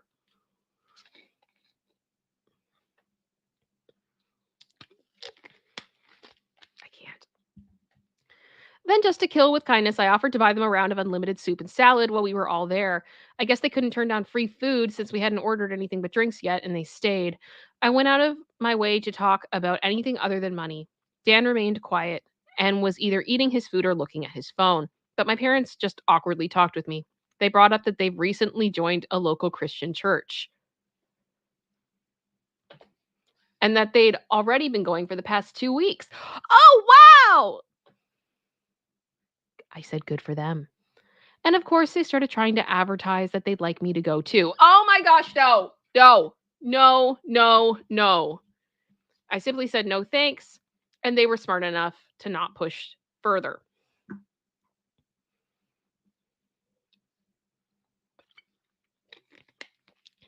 The audacity.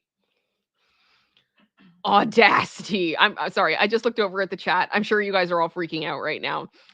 Bryce, Yeah. this is the most flawless comment. 100% by Felicia. It amazes me. Okay. I have to vocalize this in some way for me. I know what it's like to not be where you want to be financially. And sometimes that to do with nothing that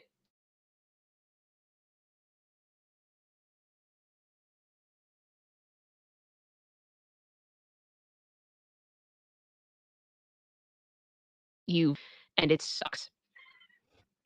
I very much through that period in my life was like I didn't feel entitled. Oh, did I freeze? Yes. Oh no, can you guys still hear me?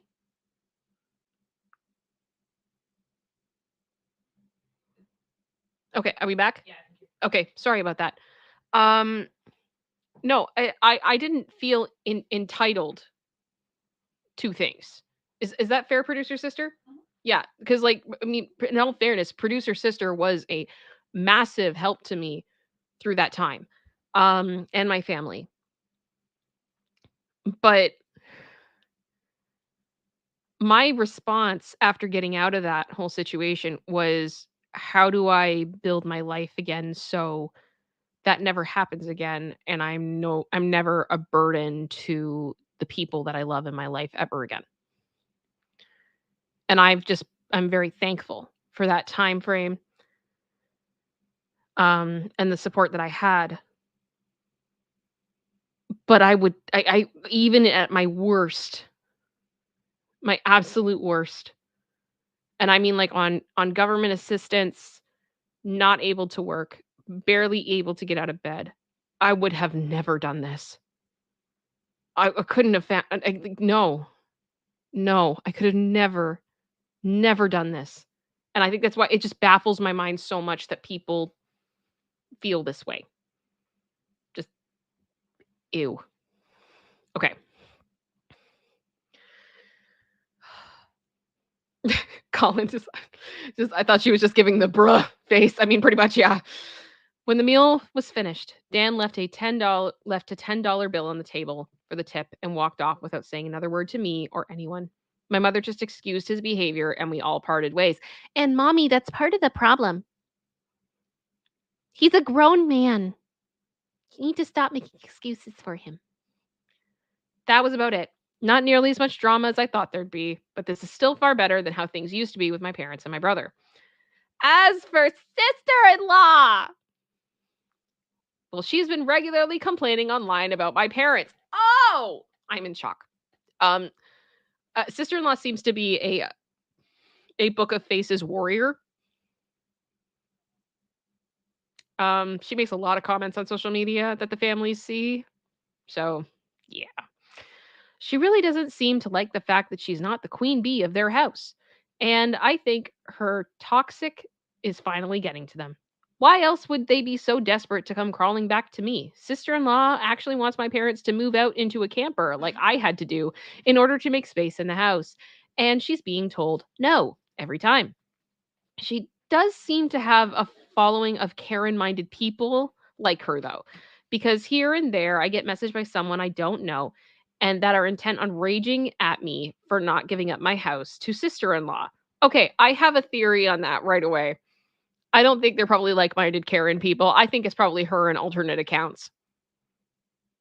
People like that complain all the time, and that's like all they do, and they don't have a job and they just sit and drink or whatever and they wallow in their own misery. They want other people to wallow in their misery. And eventually people stop listening because it's irritating and annoying. And then they have to make their own thing. So it looks like they have support and they don't.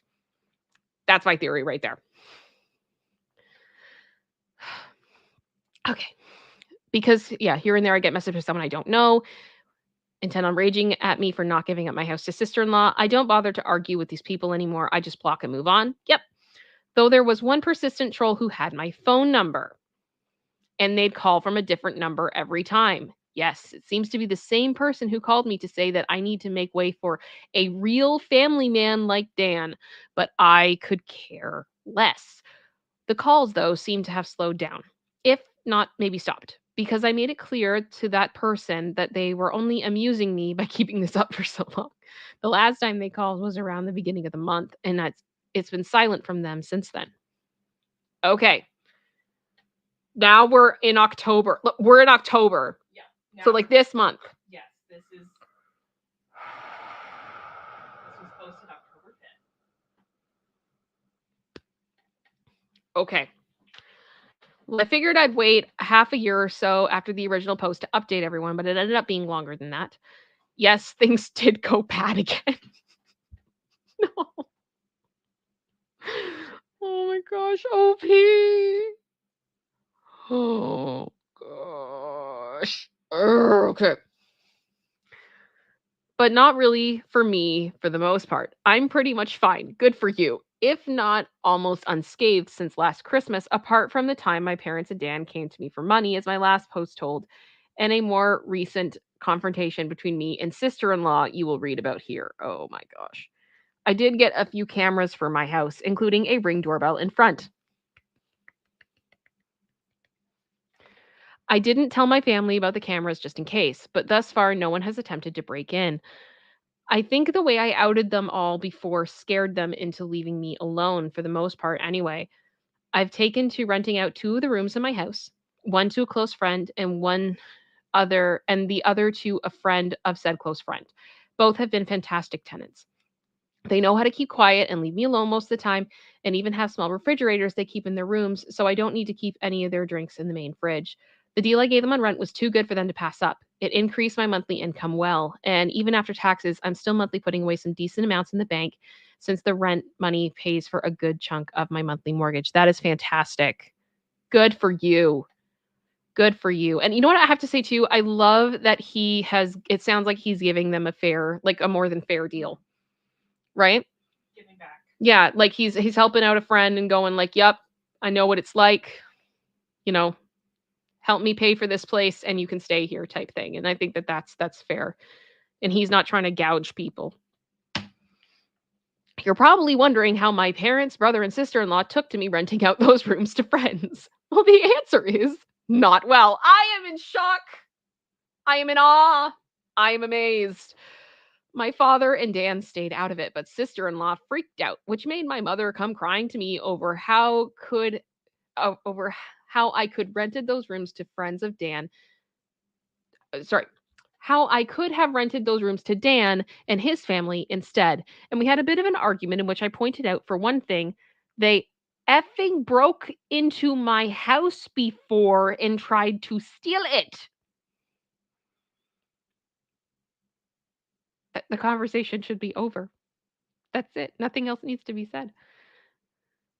She wouldn't want to let someone who did that move in with her. Also, there wasn't enough room for me, Dan, and his entire family in my house. Not that I'd ever share a room with them anyway. It's a 3-bedroom manufactured home, no less. I have the master bedroom and its adjoining bathroom. That would have left only 2 small rooms for Dan, sister-in-law, and 4 kids. Not to mention they'd be annoying AF to me all the time. Also, she knows very well I cannot be around sister-in-law because she intentionally antagonizes me, and they all mocked me when I was homeless before. Besides, my current tenants are both single guys in their 30s I get along with. My mother had some sobbing excuses for a while, but she finally let go and admitted that she was just desperate. Edit. My parents found out that I was renting rooms out because sister-in-law basically stalked me in some way. Then she told my parents, and then my parents contacted me. And then my mother came over to cry about it.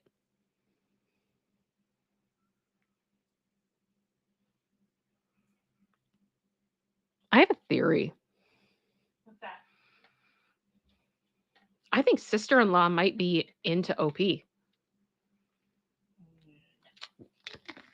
I mean, she wants what OP has. She probably feels like OP is a better provider than Dan is at this point. She's regretting a lot of her life decisions and just wants things from other people that are more successful. I don't know. It wouldn't surprise me. I guess we're going to find out more. Producer sister disagrees. Maybe I will revisit my theory later. Yeah.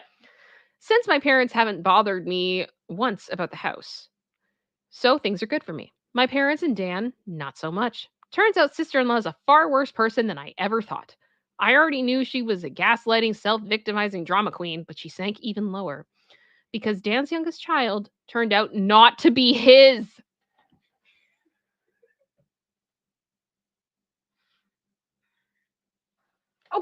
Okay. My theory though, maybe it's not that she's so much into OP. It's just she's just not happy in the relationship she's in. And she's going to try to get as much out of this as possible before she leaves. And that's why she wanted the house. Oh my gosh. Yeah, you all read that correctly. Sister-in-law had an affair, which in retrospect isn't all that surprising. Can you imagine the parents being like, "How could you do this to Dan? How could you cheat on Dan? After everything Dan has done, why couldn't you have just been faithful for Dan?" Right? Like, you guys can all imagine that, right? Yep. That totally happened.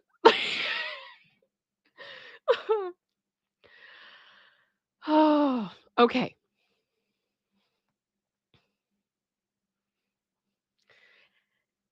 And something a few people here totally called months ago. And being caught, sister-in-law was ousted from the family. Dan just recently finished with his divorce. Oh, there we go. There we go. Okay, hang on.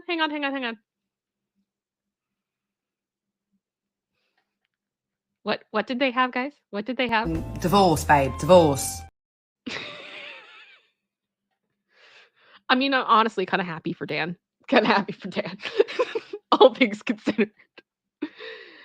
Dan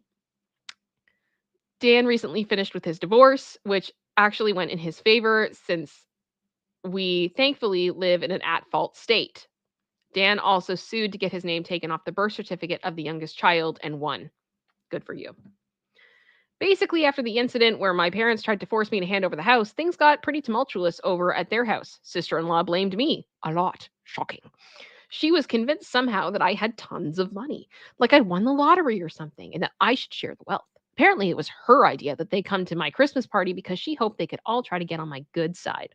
It was also her idea to make my parents and Dan try to get money from me for an apartment. So it really burst her bubble when Dan and my parents informed her of how my finances actually were. For the longest time, she had Dan and my parents fully engulfed in her toxic mindset and only fed their narcissism with her own.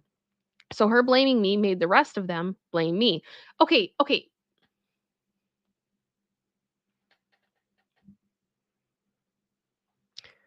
Only thing I'm going to say, I understand that there's definitely some fault here on the side of sister-in-law.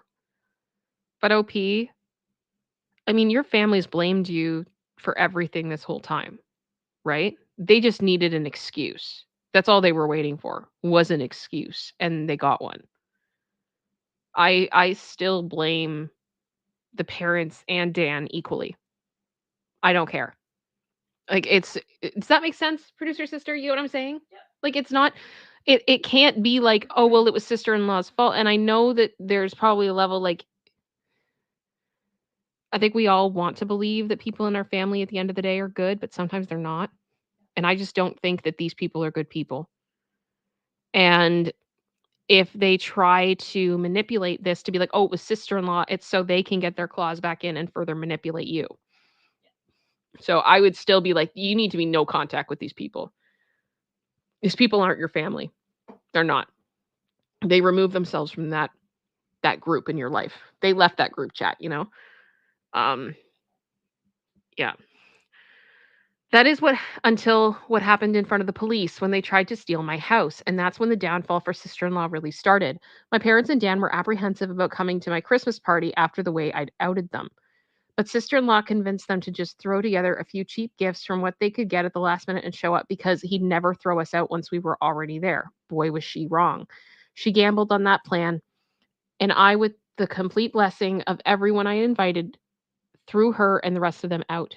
Her plan, she no doubt thought was the most clever thing, backfired in her face spectacularly.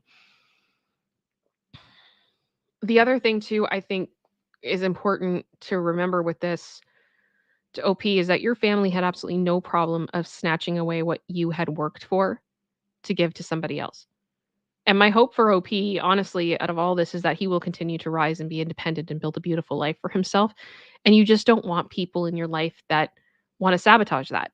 And unfortunately, that is what happens sometimes when you start to find success in any form.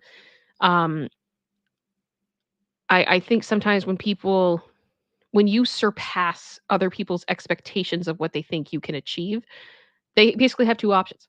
They can be supportive of you and encourage you to keep rising and be happy for you, or they can be uncomfortable and upset, sometimes jealous, sometimes many different things. You broke the mold. And that's exactly what OP did. He broke the mold of what his parents probably thought that he was capable of. And they wanted to put him back into that mold. So, as much as like sister-in-law can go do one, um all of them suck. I don't I don't have I don't have mercy for any of them. I just don't. I guess being chewed out by family at my party not only wrecked my parents' reputation even more, they wrecked their own reputation. It actually started a wake up call for them to eventually not listen to sister in law anymore. And as I said in my last post, my parents decided on going back to church, perhaps because the last year I'd said they'd probably go to the bad place for their actions. I can't say that that's the real reason, but you got to admit it would feel kind of satisfying if that was the cause. Though my parents hadn't been to church in 2 decades before going back, well, I don't think it's a bad idea that they're going to church. They need to understand that going doesn't just give them a do over for all of this that they've done in the past. Yes.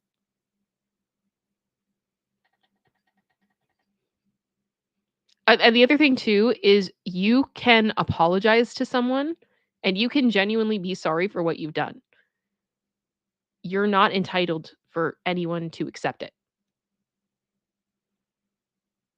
Your apology should not be dependent on whether or not somebody accepts it.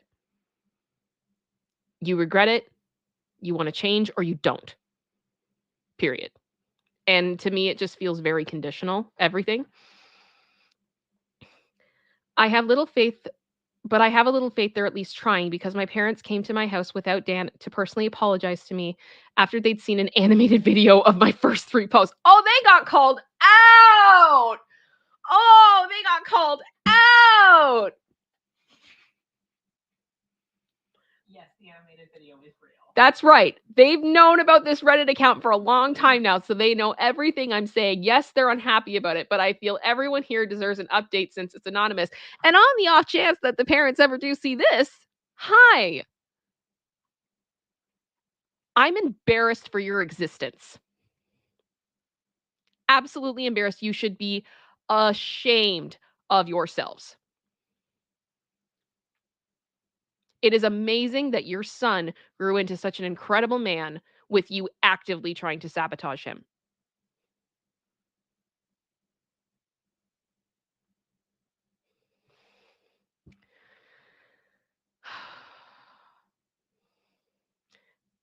I feel everyone here deserves an update since it's anonymous.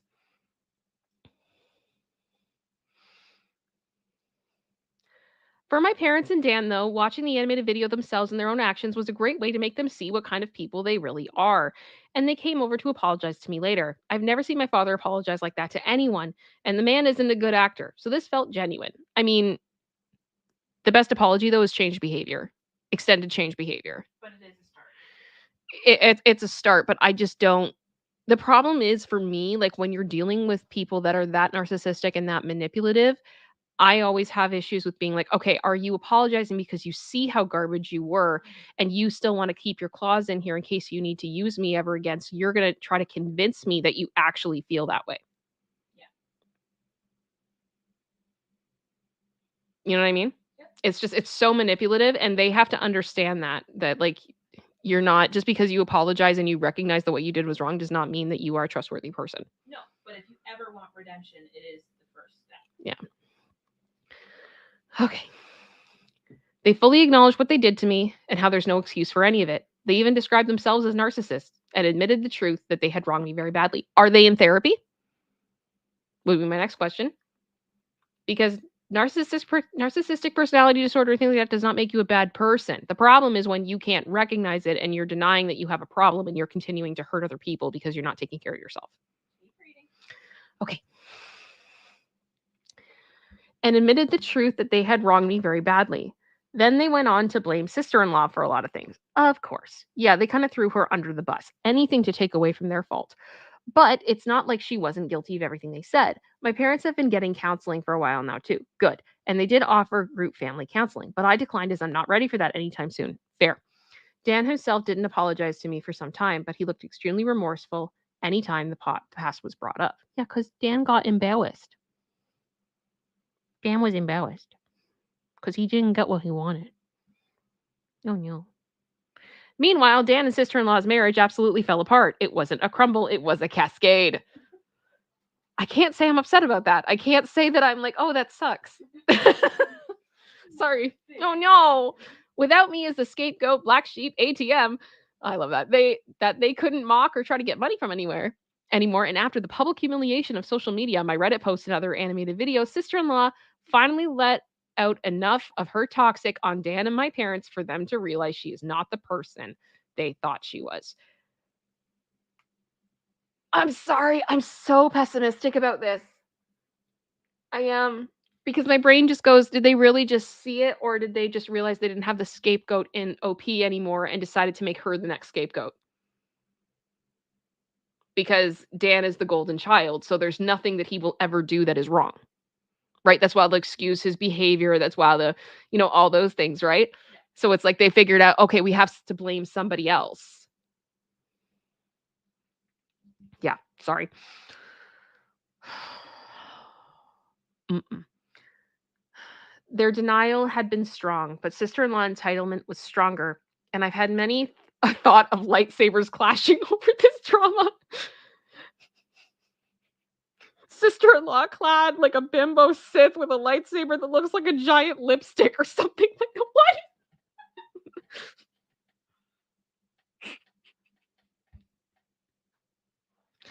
Just picturing like a rare beauty lipstick container and then the ball at the top just becomes the lightsaber popping up. Oh. And then I hop in the room and I have a Shape Tape edition lightsaber. Yeah. It's just a great time. I imagine there was a wealth of puns and jokes to be had there. I really didn't bother to think much more detail about it. That's fine. Focus on your life, man. You don't need to be in this. But as you can imagine, things only got worse because sister-in-law kept looking for other ways to get what she wanted. She kept bringing up ads for used campers and RVs to try to get my parents to buy one and live out of so they could have them paid out. I can't handle this. And she kept doing this no matter how many times they told her to stop. Kind of like how when you guys kept, bullying your son and he tried to fight back and you guys just bullied him harder into submission. She even tried to say that my parents should just buy an RV and have a life on the road like normal old people do. You're old, GTFO.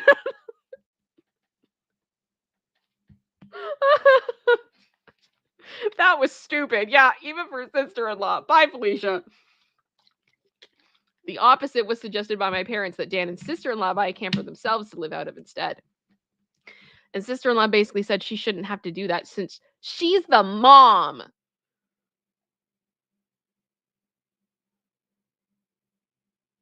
I can't. Like, oh my goodness. She pretty much lorded the fact that she thought she had total parental authority over everyone's head because the kids in the house were all hers. And when sister-in-law didn't get her way, she actually took her baby and left the house to disappear for several days. Oh, should I go to the other guy? They knew she was fine because her phone was still working, as she was responding to texts with short but passive-aggressive answers. Shock. And when she came back, she was only more embittered because nobody caved to her demands while she was away. Sister-in-law refused to go to church, but Dan went with our parents and took the kids along as well. Saved the youngest for Save for the youngest, since sister-in-law refused to take the baby anywhere. Personally, I don't go to church. I don't believe in God and all that stuff, but I just don't like church. Oh, I believe in God and all that stuff, but I just don't like church. Okay, fair. Besides, it never did me any good growing up. Okay. Second update. October 7th.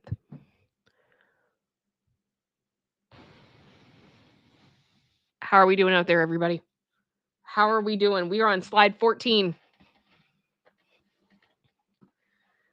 Oh.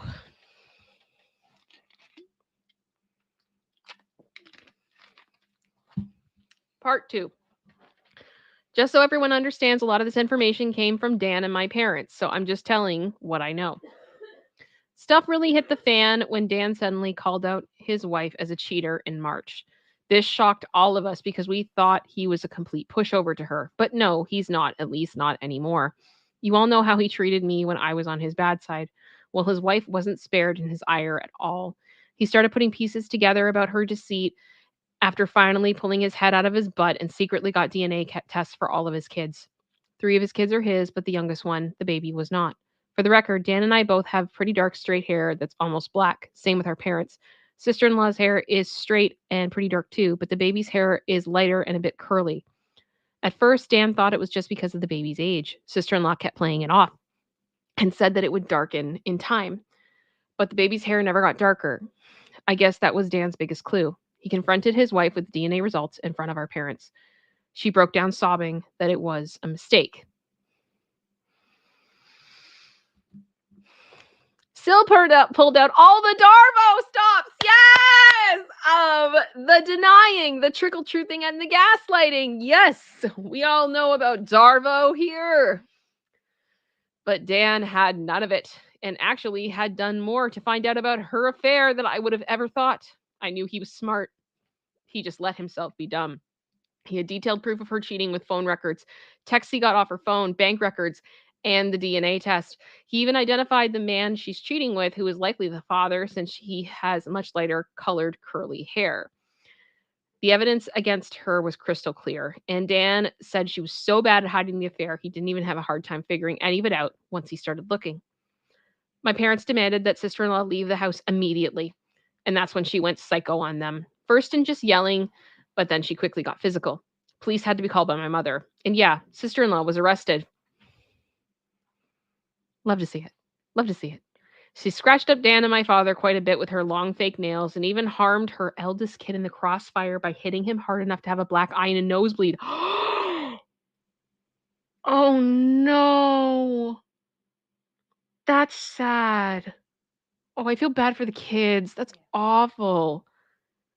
Oh no. Dan was smart enough to have his phone recording nearby when he confronted her, so the police had all they needed to arrest her for A. Sister-in-law's parents had to drive over to bail her out, and then they came back for the baby, sister-in-law's stuff, and the car as well. A couple of days after sister-in-law got bailed out, she showed up at my house because I was apparently next on her list. Why are you here? As soon as I opened the door, she went on a delusional rant where she called me out about posting on Reddit. Oh my gosh. Then said that I was the entitled bane of her existence. Oh my gosh, look in a mirror. Like, for real. I'm not sure, but I think she may have been on something. Yep. Because this felt extra crazy for her, and her eyes didn't look right. She claimed mothers with young children are the most sacred thing in the world, and then went on yelling that giving up my house shouldn't have been too much to ask for. Just that sentence. Just that sentence. Giving up your house shouldn't be too much to ask. Ugh. Ridiculous. Ridiculous.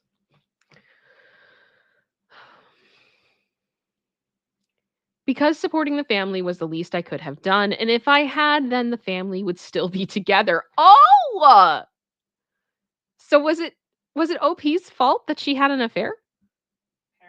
I'm just curious. This is always fascinating to me. Fascinating.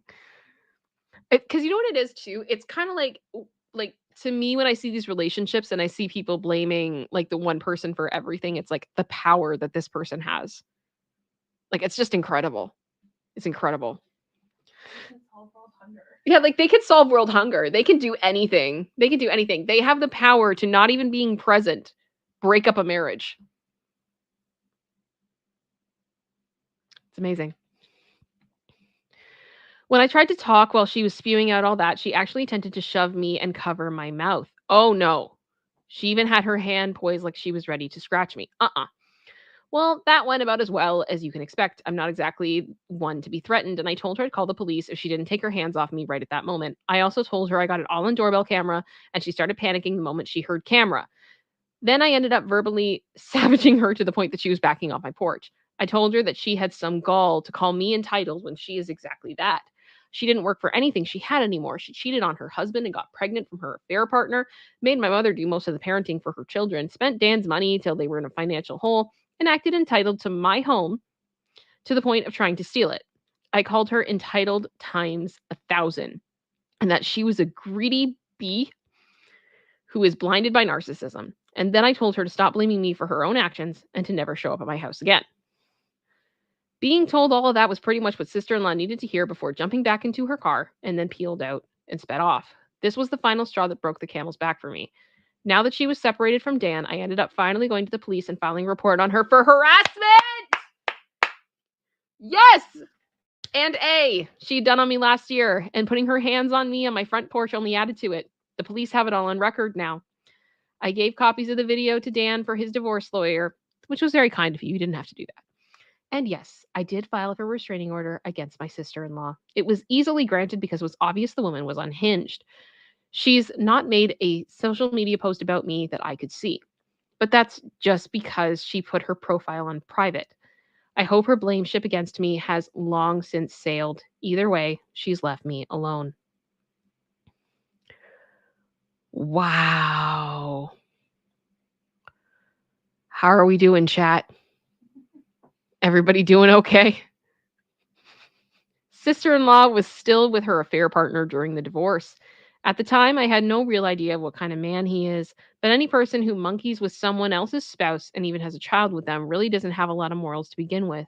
Once the divorce was underway, sister-in-law admitted that Dan just wasn't man enough for her anymore because he couldn't afford to give her the lifestyle that she wanted. She actually believed herself to be on the high level of trophy wife and that she deserves to be with someone wealthy. Dan said he pulled a me and maniacally laughed at her. He said that she was nowhere near hot enough to be a trophy wife, along with mentioning the other faults she had. Sister-in-law ended up humiliated by this and ran off like a child.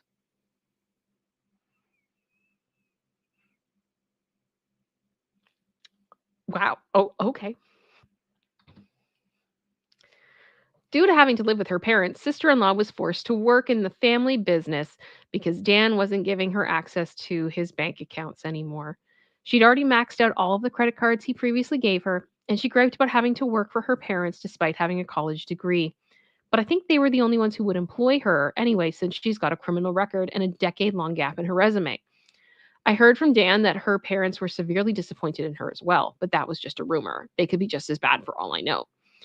Either way, the ish show of a divorce really took off once it got going. Sister-in-law didn't walk away with much, especially since she had an affair, physically hurt her father-in-law, husband, and eldest child, and it's an at-fault state, like I mentioned earlier. So she kissed any chance of getting her way goodbye. I'll go into detail about it in the final post. Here we go. So this is October 9th. Oh my goodness. You okay? I mean, sometimes it's nice to see not good things happen to not good people. But I mean, I don't want the kids to get hurt and stuff like that. That's frustrating. Dan's lawyer. Okay, so part 3. This is what I know of the divorce from my brother Dan, and this was posted on October 9th. Dan's lawyer pulled some strings to get the divorce started as fast as possible, but it cost him. I don't know the more specific details or how much it all cost. They never told me, But sister-in-law, on the other hand, was basically financially backed into a corner very badly. And you know what can happen when you corner an animal. She fought back. But the law was not on her side, nor was her dwindling finances. Sister-in-law's parents had to pay for a lawyer for her, and not a very good one either. Also, she actually brought her affair partner into the divorce court to testify on her behalf. This guy was a real piece of work. Shock. He had a bronze tongue and a charming smile that he tried to use to his advantage. He claimed sister in law had been wronged by an incompetent husband, which was why she sought the arms of another man. She claimed that he was ready to take responsibility for the child he had fathered with sister in law, but sister in law would be needing alimony for helping to support herself and care for said child. Why would he pay child support for a child that's not even his? But this is the baby daddy saying that. He's ready to step up, but I still want alimony. Yeah, so baby daddy's like, I'm ready to step up, but ex dude that didn't father my child also needs to pay. Okay. He remarked that because Dan was still on the birth certificate, alimony should be one of his obligations. Dan said this guy used big words and a charming smile, but it seemed an extra special kind of stupid. Yep. And coming from Dan, that's saying something. The judge was also not swayed in the slightest and told the bronze-tongued lout that he was a hypocrite for saying he was ready to take responsibility for his own child while holding out his hand for money from the man whose marriage he'd helped ruin. That shut him up. Yes. Yes. Dan was prepared to sue his wife's affair partner for alienation of affection, too. However, that fell through. I guess it would have been on Dan to prove how much she'd loved him before the affair started. But after her mask came off, we all saw the real her. And we're not sure if she ever really loved him at all or just loved having a meal ticket. Someone here pointed out that sister-in-law probably kept popping out kids to avoid getting a job. And you may have been right. Either way, sister-in-law tried dragging out the divorce, but Dan's lawyer and the judge kept that from happening. Much. I swear Dan must have seriously lucked out because he got one of the meanest and most unsympathetic cheater judges in the state.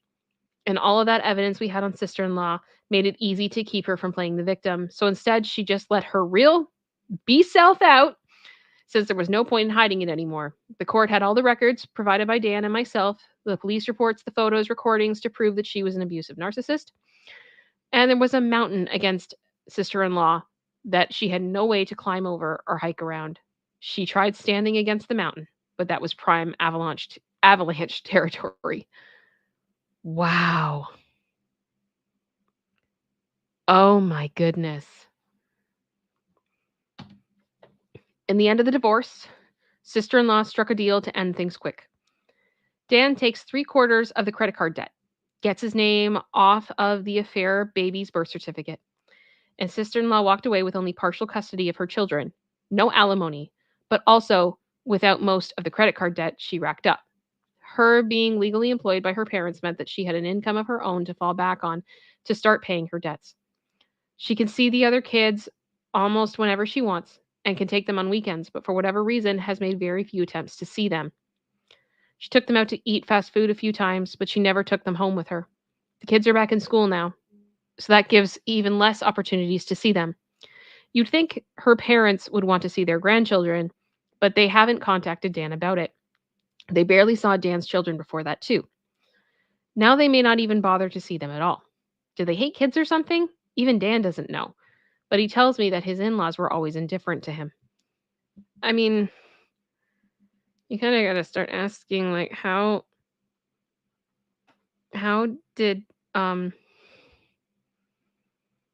how does someone like sister-in-law become like sister-in-law?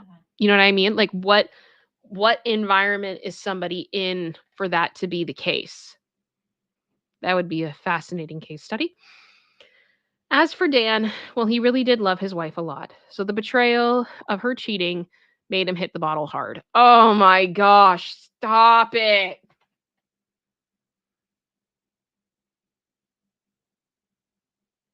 These poor kids. These poor kids.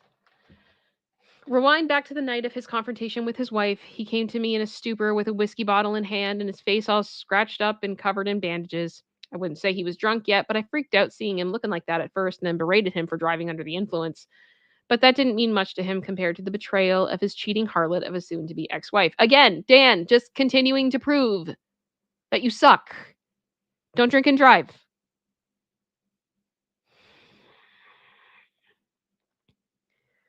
We spent a few hours hanging out in my camper as to not disturb my tenants, and all the while Dan was drinking whiskey straight from the bottle and crying that he's a fool, and how he regretted ever marrying sister-in-law. Pretty much anytime he mentions her now, he just refers to her as that bee. So that's ex-sister-in-law's nickname now, that bee. Okay, we are on slide 22, guys. Ironically, this time together was the most bonding Dan and I have done in 15 years. While he didn't exactly apologize to me, he called himself a crappy human being with terrible taste in women. Also, a mommy's boy. Also, just not an independent person. Also, a sorry excuse of a brother and a son, and at this point, a father. Then he said, at least I didn't make his mistakes. Despite all he previously did to me, he's still my younger brother, and I couldn't risk him trying to drive home. So I told him to stay the night and managed to take his keys. Then I set up the bunk in my camper for him to use. I rented out my spare rooms after all. He was still in a depressed state. Oh, sorry. He was in no shape to drive home, and if he had taken an Uber, he'd have to pay for it, and then he'd have to come back for his car later. He was still a depressed, crying mess, and I didn't want our parents or his kids to see him like that. And frankly, I was worried he'd do something insanely stupid if I let him leave. I didn't want him to sleep in the house, so putting him in the camper was my best option because that bee effed him over. Doesn't mean I suddenly trusted him, so better for him to sleep it off in the camper. That is more compassion than he deserved, in my opinion. And I understand you can't let him drive drunk, but I don't know if I probably, producer sister just said you can't let him drive. And I agree with her, but I feel like I probably would have considered calling the parents and been like, come get your golden boy. But the other thing he mentioned is he didn't want the kids to see him like that. And a producer sister said, but he didn't want the kids to see him like that. And I understand that. However, this is a reality he has created. And if the grandparents were aware, they could have done something to the effect of making sure the kids were down before they went and got him and then brought him in the house. Right? Like, there are ways around it.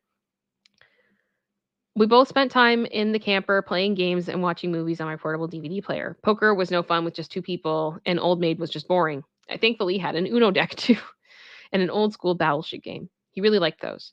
It was enough to keep him distracted until he was finally willing to lay down after running out of whiskey. He threw up a lot of it in a bucket anyway, but he was not opposed to sleeping in my camper. In fact, he found the idea kind of cool. Dan had a lot of questions for me about how I'd lived in the camper for as long as I did, and I answered them all, if not just to keep him busy. But I needed to go to bed myself since I had to be up early, so I left him with the portable DVD player and a couple of movies. That way he could amuse himself alone for a while, if he even managed to stay awake. Before leaving for work in the morning, I popped in while Dan was passed out on the bunk, left the bottle of ibuprofen and an energy drink on the counter of the camper's kitchenette, along with his car keys and a letter explaining to leave through the backyard gate. He saw himself out without trouble at 1:30 p.m. Okay.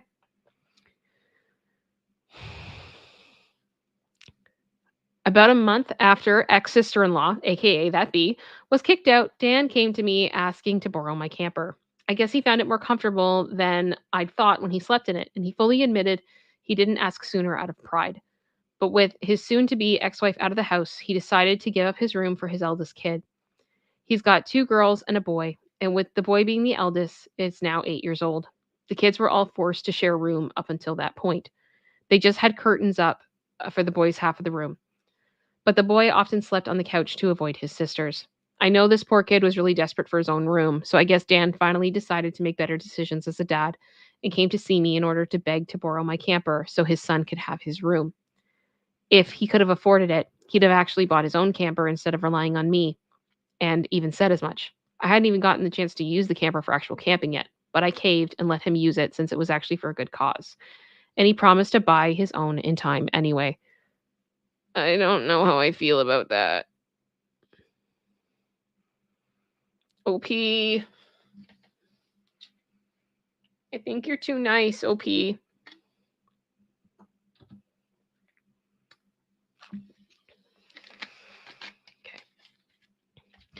No, I didn't ask for rent money for the camper. Dan is in enough of a financial hole as it is right now.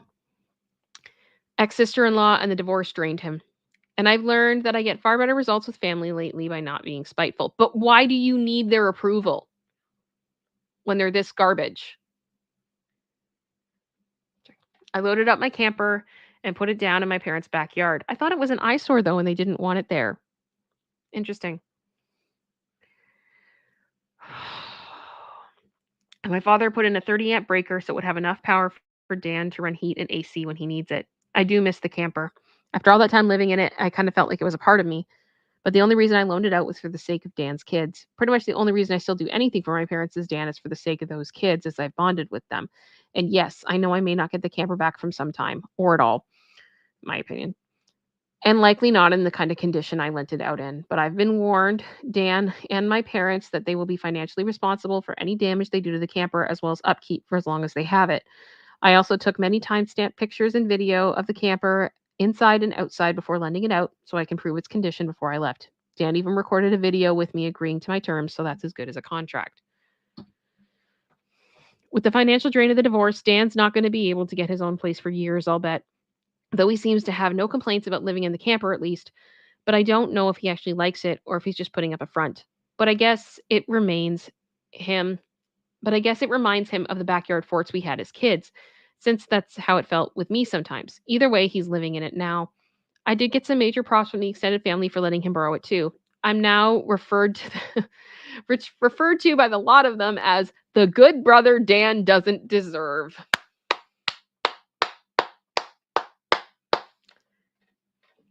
Appropriate. Either way, I think getting rid of sister-in-law was a great first step in mending the family as a whole. I still have little care for my brother and parents after the way they treated me all my life, but I'm not going to let Dan's kids suffer for it. Those kids have actually really warmed up to me. They're actually happy to see me when I come over or when they visit me. I've even babysat a few times. And now that they don't have their toxic mother around, they've become much nicer kids, especially to me. I'm actually getting to enjoy being an uncle now. My mother is still doing the bulk of the parenting for my nibblings, and she's been acting as nice as possible to stay on my good side. My father often looks very defeated in my presence. I mean, I have to say, would there not be a sense of regret, defeat, shame when you wake up every day and you see your favorite child in the camper on your property? The same camper that you denied your other son being able to stay in because it was an eyesore. Right? Like, what a humbling moment, and I hope that he feels humbled every single day. But otherwise, he's been either stoically quiet or just generally nice to me, but he won't talk to me much. Though that's leagues better than how he was before, at least. I'm not letting my guard down either way. Good. My parents do seem to be more happy that my ex-sister-in-law is gone, and they often say they don't know what they ever saw in her. She told you what you wanted to hear because you wanted to blame OP for everything. That's what you saw in her. Am I wrong? To a point, yeah. Yeah. My mother especially, because the two of them butted heads over who was mom in the house for a long time. Now for the last part. Oh my goodness. Oh my goodness. Mandalorian, hang on. Mandalorian, I just saw your comment. Living in a van down by the mailbox.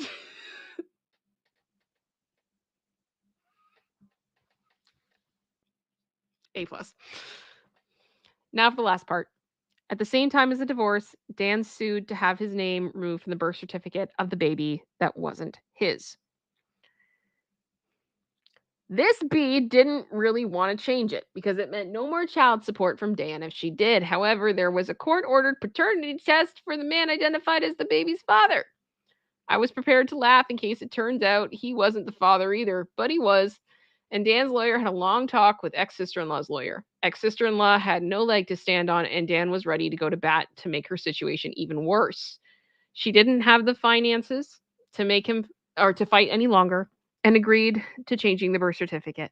The bronze-tongued lout who knocked her up did man up and take financial responsibility as a parent, but he ended up not staying with sister-in-law. He contacted Dan through his lawyer to tell him he'd broken up with that B and that he would never bother him again. I checked social media of the guy after Dan linked me to it, and the guy was upset that now he's financially responsible for a child he never planned to have, and that he's too young for this. Guys, from what Dan's lawyer was able to find out, that man is just over 40. Oh my gosh, the delusion! I mean, that's why him and sister-in-law, got together, right? Yep. Right? 100%. Delulu! Living in the land of Delulu!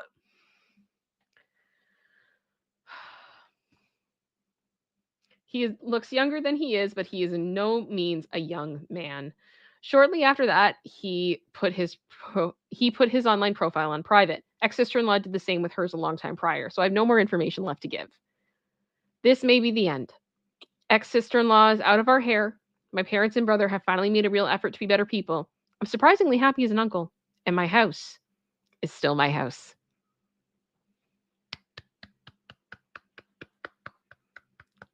And that's it. There's our update.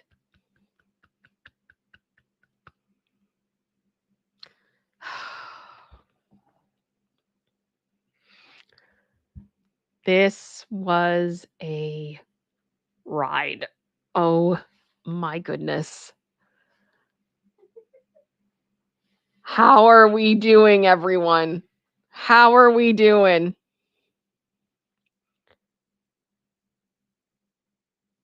Oh my gosh. Wow.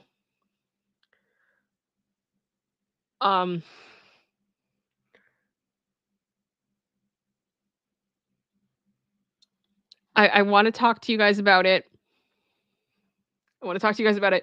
I do have to say thank you. Katie Artist 94, thank you for the super sticker that you sent. I believe through all of that. I'm trying to see it. I can't tell what the sticker is. It's not like running properly. I can't. Is it popcorn? Oh, that's lovely. Thank you, Katie. As well as I see a person waving. Yeah, 3. It says me. Yeah, they're waving and it says me. Oh, okay. Thank you, Juby, for the super chat or the super sticker. I very much appreciate it. It's very kind of you. Thank you. I'll put that back up because I was looking at it in the other window. There you go. Thank you so much, Juby, for that. You guys have shown incredible support today. I am in shock just of how much you guys have given. Amanda Lorian, yes, we need shirts. I survived Dan and that bee. Yep. You know what? Honestly, I kind of wish he'd make that into a clothing line. And he doesn't have to disclose who he is, but let us all buy those shirts and support him. Could we do that? Can we do that? Oh my goodness. I know people were asking for a cash app. I haven't seen. Okay. Producer sister said she knows people were asking for a cash app. No, is that cash app for OP, right? Yes. Yeah, cash app for OP. Nothing has been shared that she's seen. I'll let you guys know if anything does pop up because I would be I would be in line to help with that one for sure. Oh my goodness. Little Monster 414. Kim suffered. Sorry, I have to change this back now. Kim suffered so we could survive Dan and B. That's what they should say. I mean, I didn't suffer. I enjoyed it. I had a good time. It was fun. That was a wild ride. Can we get some hearts up in the chat to say thank you to producer sister? and I am going to put this up. Thank you, General Scott, for Abercrombie and Itch. I always think of that summer girls song. I like girls that wear Abercrombie and Fitch. What if I had one wish for the summer? Such a stupid song. It was such a stupid song. What is it? Because isn't the beginning of it like New Kids on the Block had a bunch of hits? Chinese food makes me sick. Like, oh my goodness. Thank you guys so much. Producer sister, you are very loved and very appreciated. I think everyone has had quite an afternoon today. Yes. With, as Colin said, Despicable Dan and the Demon Woman and the brother that Dan does not deserve. But I mean, I hope that, you know, everybody is getting help and can heal and be better people. That would be nice. Be really nice. But I mean, I'm not getting my hopes up. If that makes sense. Okay. Well, you guys, we're now in the wind down. We've been going for 2.5 hours. 2.5 hours. And I do need to wind this down because I am going to check quickly. See if anything has come through. And if I have anything in my inbox, I don't think I do. Nope. Okay. So I am going to, when this stream ends, probably go rest, start sleeping so I can wake up hopefully at midnight and we can start on reading this memoir, so that I can hopefully talk to you guys tomorrow and give you guys my thoughts. Colin just asked, do any of you plan to read Jada's memoir? I do not. That is a big no from me. Oh my goodness. Oh my gosh, Katie. At ItsKim, a few hours after Friday's stream, my fam and I were watching an older show and the episode was set in Jacksonville. It took everything I had to not burst out laughing. Later on, there was a blonde woman character with the last name Spears, not a Britney copycat or anything similar, but still, I could PM people Instagram pics. That's super weird. That's crazy though. That's funny. It's just kind of like what are the odds type moment. It's hilarious. Oh, Sage Warrior, Dan married a woman just like his mother, and that's how it all happened, in my honest opinion. I could see that. I could see that. I know I want to believe that like these people are going to be good people and heal and be nice, but I just hope they're not being nice so that they can get their claws back into OP because they know that he's capable of making something of himself. You know what I mean? It just I just hope he's okay.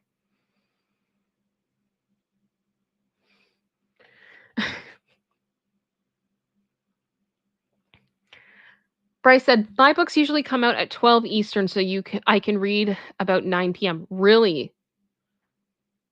Really? Okay. Okay. But we're Eastern. So Yeah. Yeah. That's the thing. I'm EST. But I'm wondering if it's possible that there are parts of like my country that are still different time zone. Like it's like 5 time zones. yeah, it's like, but I mean it's later in the day than it is here in other parts of Canada. So is it possible that if once it is midnight in Canada, it doesn't matter where, just that it is it time? I don't know. I don't know. Brittany Taylor said that's exactly what I was saying, Kim. I hope he's paying attention. I hope he's okay. Honestly, I think OP is doing an incredible job of managing what he's feeling. But I hope that he is getting help because I think he probably does need some counseling just to heal from from all of this because it's just horrible. Sierra, where in Canada are you from? I am in Southern Ontario. Yeah. I'm just double checking.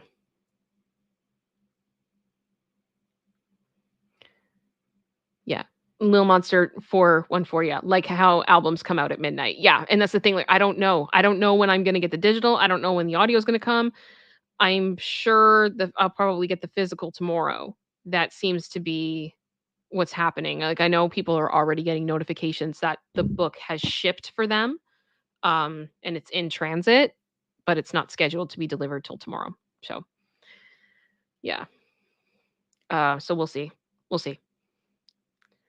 Yeah, Sage Warrior, I hear you. I'm concerned for OP too. Yeah, and I think that's the thing. Like, it's so hard to hear about someone that has struggled that much and has worked so hard, and then to have people take advantage of them that way, and people that are supposed to be the people that build you up. It's just really, really sad. It's really sad. And oddly enough, a little bit of a there's definitely some things in common between Britney and this story in the sense of just family just being terrible.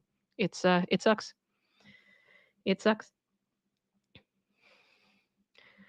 Little Monster, he is a strong mofo. Yes, he is. Yes, he is. Linda, I'm so excited for it. I'm kind of like, I see. Here's the thing. Like, I know there's a lot of people that are like, are we gonna have like a listening party? Are we gonna have like a reading party? And it's like, I don't think I can do that because if I read it, right, that's like publicly, then that could potentially take away from sales, right? And like a copyright problem. So I don't even know how to do it. Like, how would I even do it? And or is this something that like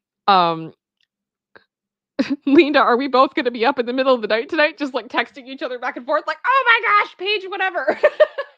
Screaming, I don't know. I don't know. It's yeah, but it's the funny thing is the time that I have been on YouTube, I've never covered a book before. This is new. This is very new for me. I've like figured out how to do a lot of other things, but the book stuff, I don't know. I don't know. Yeah, Rachel, I think that's the way it's going. Book club discuss chapter by chapter. I'm wondering in my head, I don't know how many chapters are in the book, but is it going to be something like tomorrow I wake up, you know, after I finished reading the book, I do like a review, maybe as like a standalone video potentially, not as a stream of just an overall like my thoughts, not getting into anything deeper. And then I start like Wednesday with like a live stream of we're going to cover this chapter, this chapter, this chapter, and then another one of this chapter, this chapter, this chapter. I don't know, like, what do you guys think would work? Like, what would you guys want to see? Because I don't know how people do this on YouTube. I've never followed book clubs on YouTube. It's hard. Oh my goodness. Yeah. Little Monster said chapter by chapter, but like how many is that gonna be? How many streams is that gonna be? Yeah. Kyle, yeah. And I think I'm gonna have to do it like that, like section by section from some chapters. Yeah. So like maybe have like a before baby one more time stream, then like maybe one more time to oops stream, then maybe Britney to in the zone stream, then blackout 2007 2008 stream, conservatorship stream. I don't like we're just gonna go through like so many things and like I don't even know. I think once we read it through the first time, I'll have a better idea. Yeah. General Scott just said chapter by chapter and discuss its content for days. But my question is, are you guys here's my fear, right? I have to talk about other things too, right? I can't just talk about the book because there are people that follow me because they love Britney news, but there's also people that follow me just because of other stuff. And I don't want to pigeonhole myself either, and I don't want people to get bored. So I don't know. I'm gonna have to. I think it's gonna be, as producer sister just said, we're gonna have to read the book, get an idea of what we're doing, and go from there. because it's a lot. It's a lot. Oh my gosh, Linda. Yes, and let's dress up to the album. That's gonna be a lot of costumes, Linda. I don't have time to get all those in order.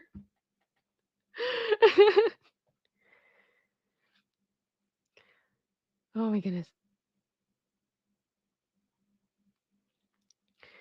Okay, just taking a look at the chat, seeing you guys. Sierra just said, I think it would be best to discuss the book only by the more important parts rather than the book as a whole. And but that's gonna be the thing. I think part of what I am like kind of torn about, right? Is and I think some of you that have been watching my coverage on Britney for a while now probably like will understand what I mean by this. There are things that I see about Britney that I think are important points that nobody else thinks is important. And I think it's important because of context. And I have to explain that. And that's why it matters. But a lot of people don't have that perspective. So where they want to hear more about Justin Timberlake, I am more focused on like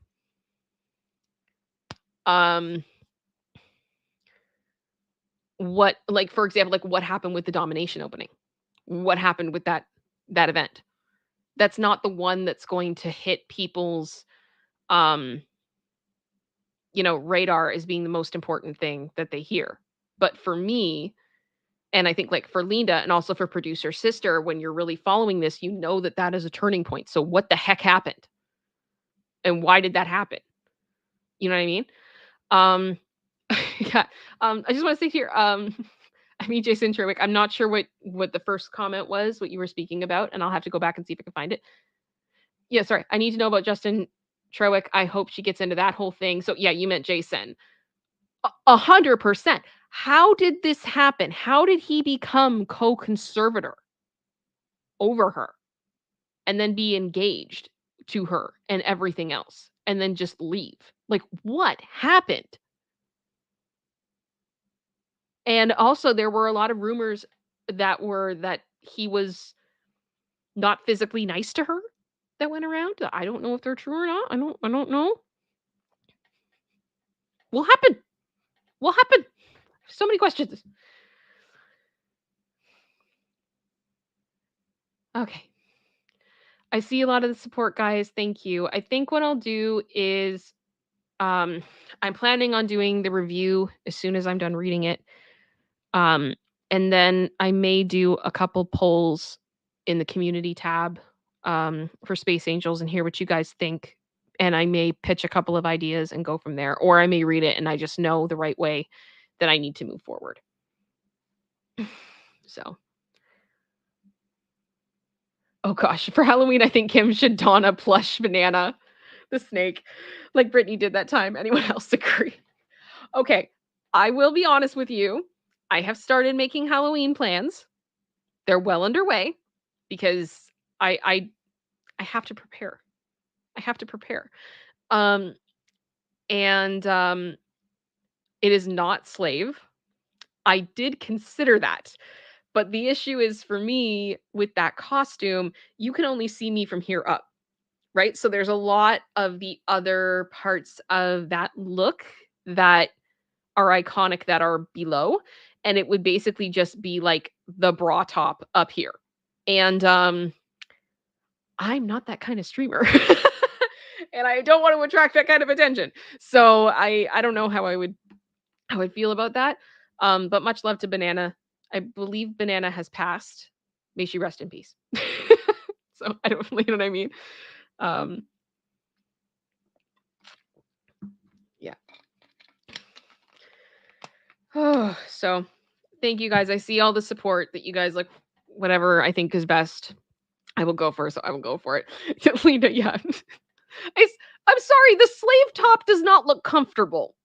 It does not. And I was looking at a few that were similar, and I was like, okay, I could probably DIY it a little bit and make it right. But I'm like, I don't know. And that was part of why, like, when I did the blackout cover last year, it was so ideal because you really only saw the top half of Britney's body. So it was like perfect. Like, that's all I really need to think about. But it's hard to do that. Pet wellness coach. I mean, the internet's weird. The internet is weird. It's weird. It's weird. The internet is weird. So yeah, hopefully, what I'm planning will work. That's my hope. My hope. Yeah, Marsha Hawes just said a lot of her tops and her performances look uncomfortable. They do, but they're also like, in all fairness, they are custom made for her. She's likely taped into things like it's nobody's business. Where's the like? Okay, hang on. Let me pull this up. Square. I will always remember Britney performed on TRL in Times Square, and she did Me Against the Music. This was in 2003, and I'm just gonna mute it so I don't get like in trouble because I don't want to. But let me share screen with you guys. I believe it is this one. These pants, the pants that Britney is wearing in this performance, I don't know how they stood up. I have so many questions about these pants. I don't know how well you guys can see. Look how low those are. And they are that low in the back. And there's no bum exposure. I don't know how she did it. I don't know how she trusted those pants. Look at that. Look how crazy that is. Like magic. Witchcraft. You guys get what I mean, though? Like, those are the things I remember. Like, I want to trust someone the way that Britney Spears trusted those pants. It's just ridiculous. I don't know how she did it. Oh, Lacey's got a bit of bed face. It's okay, baby girl. Was mommy loud? I'm sorry. Yeah. Exactly, Ms. Ace. Those pants defied gravity 100%. I don't know. And I honestly wonder, when you look at the pants, you can see that, like, I mean, it was very much the style that you're, if you were wearing a very tiny piece of underwear, it usually was shown in some capacity, the whale tail thing and everything else. But the pants itself, like, they go so low that you can see the front of it. And I just kind of go like, how are they made? How are these pants made? How do they function? Robin. Part of my CPTSD is the low-rise jeans of 1998 to 2004. Yep. It was an experience. They are an illusion. It's an optical illusion. Taking them back to the pants store. Oh my goodness. Yeah, Sierra just said, I always wonder how some of those clothes she wore stay on her. It's crazy how she was dressed and her clothes still stay on. I mean, my guess is just that it is so custom to her body, it doesn't move. And I'm sure that she has, double-sided tape and things like that going on to keep things in place. But I mean, some of the, like, even, I will introduce this term to you guys. When I've been on Popcorn Planet and we have reacted to red carpets, we coined a term called boob engineering. And it's not about like ogling at them. It's just how did they manage to get that dress and have that lift and that positioning without anything showing anywhere else? How did the mechanics of this work? How the engineering of this is insane. I don't know how this was created. I have questions. And so we called it boob engineering. So it was always, when we saw a dress, that it was like the construction, the engineering, the boob engineering, and like that. So to me, sometimes I look at Britney stuff and I'm just like, her costume engineering is just crazy. But yes, so if you ever hear me say boob engineering, that's what I'm talking about. Because it's witchcraft. It's witchcraft. It's nuts. And I think us ladies that have had to maneuver the world of shapewear and all that type of stuff and try to figure out how to make stuff work, like it's exhausting and uncomfortable and terrible. And I mean, when I've been in stuff that's putting things where it should be and pushing things where they should be or whatever, like I don't find them very comfortable. I could never move the way that some of these girls move. So, yeah. Right, boob engineering is my new favorite phrase. But you get what I'm saying though, right? It's almost like it's a science, it's an art, and it fascinates me.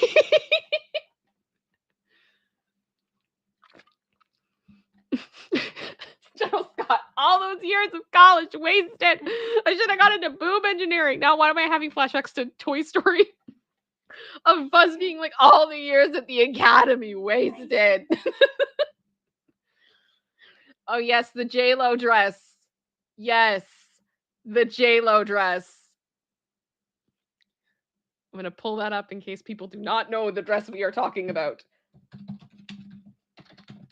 The dress that got simultaneously panned and also like people were just in awe of it. Where is it?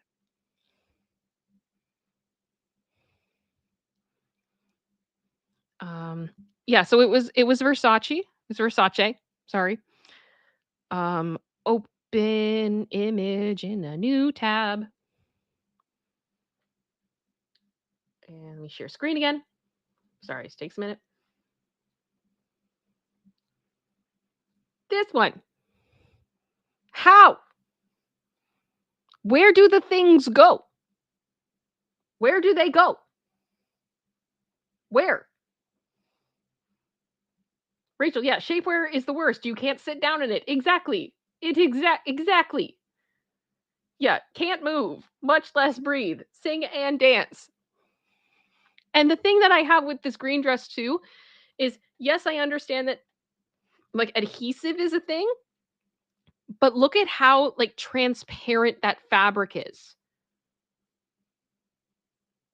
Like, and we're talking about a million cameras taking pictures of her from every angle and nobody can see anything. And they're definitely being held there in some way because they couldn't risk her moving and something popping out. This was the early 2000s. You did not do that, or else it ended up being like a Janet Jackson thing. Like you just didn't. So I have questions. Yeah, Little Monster. Taylor Swift couldn't move or sit down with her mirror ball Pop-Tart dress for the AMAs. Yep. Funny thing, one of the costumes I did consider for this Halloween was actually trying to do Taylor from the Eras tour. I was going to try to do the leather bodysuit because you can only see from here up. So I would just have like jeans on and it would be like a cute top. Blonde wig with bangs and go for it. Red lip. You're good. But I could not get that in time. One thing I could get in time was a replica of her mirror ball dress. To which I went, I have no desire whatsoever to ever have that dress on my body. Because, where is it? I'll show you guys. I think we actually saw like behind the scenes that night. Was that in Miss Americana? Producer sister? I think so. Yeah. So this one, right? She literally is wearing these like big earrings. She couldn't reach up to put in her own earrings. She had to have people help her because probably that arm movement was about as much as she could do. It's awful. It's awful.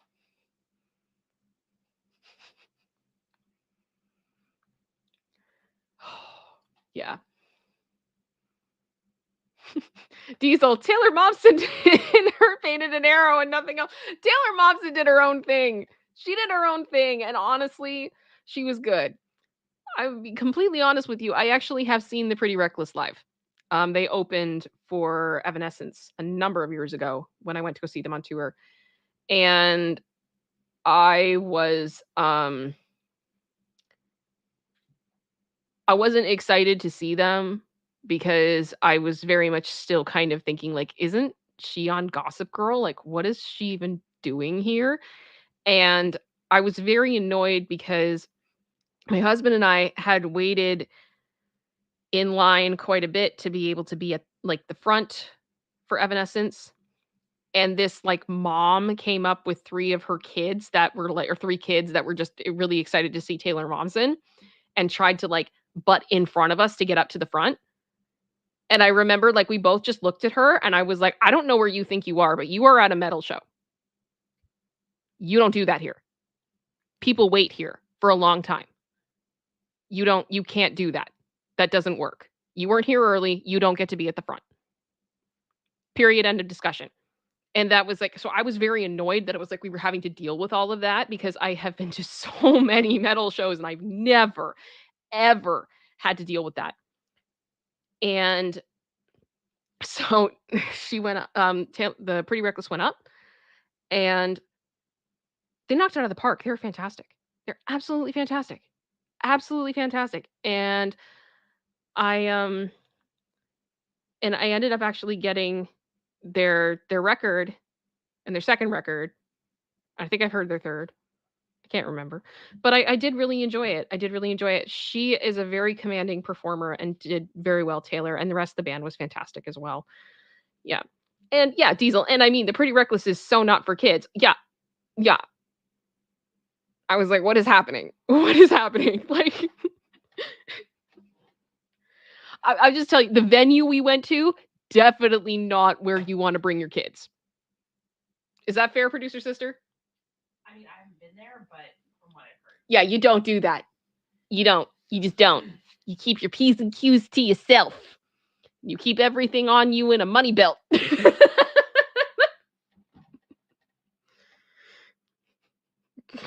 Period. Yeah. Yeah, and that's the thing, Jasmine, Rose, yeah, metalers are generally more polite. We understand it. Like, I have it always drove me crazy that people assumed that when you went to a metal show that everybody was gonna be mean to you, and it's not that people are mean to you, it's just there is a code, an unwritten code of how you need to behave when you are at a metal show.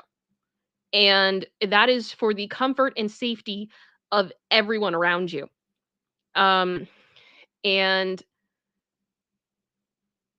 yeah, if you don't if you're not following those rules, you find out very quickly that you're not. And until you're ready to play by the rules, we're not letting you on the playground. And a lot of that is because of safety. I've just noticed that about the metal community when I was, going to shows pretty regularly, that was a big thing, which was why the whole thing with Astroworld pissed me off so much because I've seen, you know, artists be like, to security or stopping and being like, no, you like, we don't do that here. You don't do that. I actually went to one show. I saw Coheed and Cambria with my husband, and long story time on that one. And I don't think we have the time for that. Holy crap, we're almost at 3 hours. I need to stop. But one of the opening bands, for whatever reason, thought that it was appropriate when Coheed was playing to storm the stage, jump off, and attempt to crowd surf. But they did so with very little heads up, essentially. And usually, you want to make sure that people are ready to catch you if you're going to jump in a crowd. Just, you want to make sure there's some people there that know. And in that exact moment that the member of this opening band crashed the stage of the band they were opening for and decided to jump off the stage into the crowd, there was someone behind me that had a beer, and it was an open cup, and they moved. So a bit of that fell onto me, and I was like, oh, and I was startled. So I was not looking, ahead because I was startled. And the next thing I knew, I had a foot in my forehead. And it was the opener's foot. And I went down. And the next thing I knew, I had many hands all over my body that were all very respectful, in all fairness. And I was lifted and I was carried like 2 rows up because we were pretty close to the front to security, to which then the security brought me immediately to the paramedics and they took care of me. And that's the way that it should be, that if someone is showing distress at a show in any way, shape, or form, that these rules are followed so that people can get help very quickly. I was concussed. And I had to stay with the paramedics for the rest of the show. So I missed about 90% of that show. And even the paramedics were very surprised of what happened, because it was just not normal. And that, I mean, that definitely taught me you always need to be very aware of what's happening around you when you're in a show like that. And now my husband and I have opted to, we tend to try to do upper levels, VIP sections or whatever, so we don't have to deal with that. Because it can be scary. It can be scary. But I have never felt that an audience at a metal show would never, like, I knew that if they saw something was wrong, that you do the right thing. One guy actually at one show we went to actually lost his shoe. And the guy literally, like, he found it and he lifts up. He's like, "Who lost a shoe?" And one of the guys was like, "Me." He's like, "Show me your other shoe." Show me you have the same shoe. And he goes, "My shoe." And then everybody backs up and lets him put his shoes back on and you keep going. Oh, pet wellness coach. I suffered a severe concussion last year. I'm so sorry. Still not fully recovered. What a bummer. Hopefully, since you were younger, you healed more quickly. I've had a lot of concussions. I'm very lucky. I've had too many concussions. It's not great. Yeah, Sierra, sorry to hear what happened to you. It's fine. Honestly, like, it's fine. It's fine. Like, I'm not upset about it. I'm not upset about it now. I think it's just one of those things that, so for me, when I see something like Astroworld and people are like, well, you can't expect a crowd to behave a certain way, or you can't expect an artist to take that stand and to stop anything. It's like, actually, yes, you can. Because alternative music bands and even in pop groups have been doing that for a very long time. There's no excuse to me. I don't accept it. And unfortunately, I don't think people will ever really see true justice for that whole event, which is very tragic. It's very, very tragic. Well, guys, I'm going to give you guys one last opportunity to send in support. I did see Chris Barber sent in a super chat saying, "I got to ask, have you seen the movie Yellowbeard?" No, I have not. And I'm sorry. I wish I had more of an answer for you than that, but I don't. Sorry. Okay. So, Sierra said, "You have a cute dog, ItsKim." Yes, Lacey is adorable. Lacey is my soul, part of my soul. She's everything. Ninja Kitty, no, don't leave us. I've been here for 3 hours. I worked 3 hours. All I want is Wingstop. Oh my goodness. Oh, King Bob, did I get an apology? No. No, not at all. No. But the next time we went to go see Coheed, we went into like the VIP section and it was lovely and I very much enjoyed the show. So I got to have a do-over later on. It was fine. I've lost count of how many times my husband's gone to go see them. He loves them so much. Let me see. General Scott, thank you for the super sticker. That's very kind of you. I am waiting for my other screen to load so I can see which one it is because I can't see which one it is. Holy smokes, you guys have been talking a lot. I think it's the unicorn. Thank you. I appreciate that. Thank you for the unicorn. Thank you, General Scott, always for your support for me. It means so much, and I really, really do appreciate it. Sage up. Yes, you can expect a performer to behave like a human being and make sure people are safe. Okay. Yes, you can. 100%. Okay, reminder about my microphone info. I have a Shure SM58 from my singing days. I wonder if I can get an adapter and repurpose it. I don't know. I'm not that good at knowing that stuff, in all honesty. That's part of why I did a lot more on the visual side than the audio side. So I really I needed a mic that I could plug in and it would work, because if I was doing troubleshooting with it, like this would be bad. It would not be good. Just looking it up. Okay.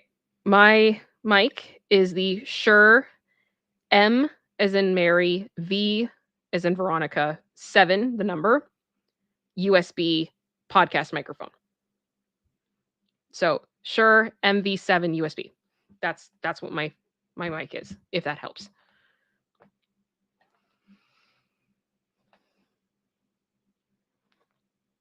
Little Monster, when will you post in the community tab about the books? When I know what's going on. As soon as I know, I will. Chris Barber, you got to see it. I assume Yellowbeard is a Python fan. Okay, I'll look into it.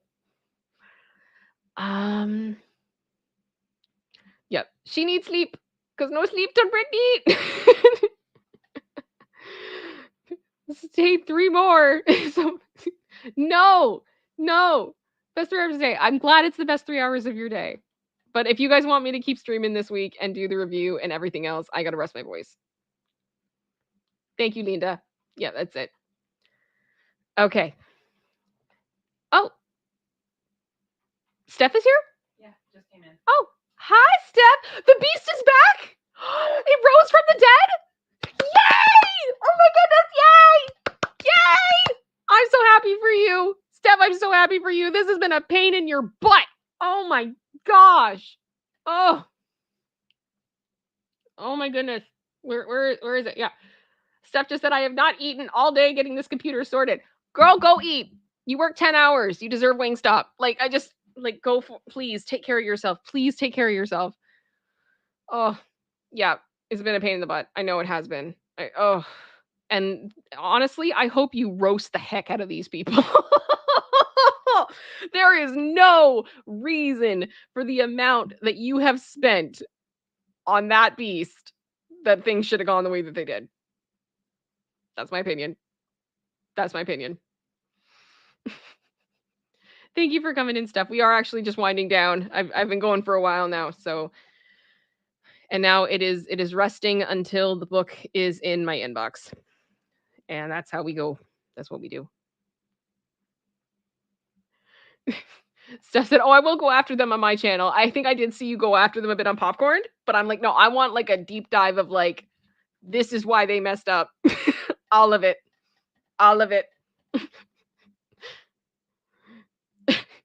Diesel, look, I worked 10 hours. I deserve Wingstop as a metal song. It is. It's so good. I listen to the cover of it on Spotify all the time. It's great. Okay. Okay. You guys, I know everybody wants Wingstop now. Sorry, not sorry. Thank you guys all for being here. I am going to wind down now because I need to rest my voice. Again, I will say, if some of you would not mind, I would appreciate if all of you would do this. When the stream ends, it's going to say the stream is ending for about 10 seconds, then it's going to stop. If you guys wouldn't mind reloading the page and leaving a comment, it means a lot. It does a lot for engagement for my channel.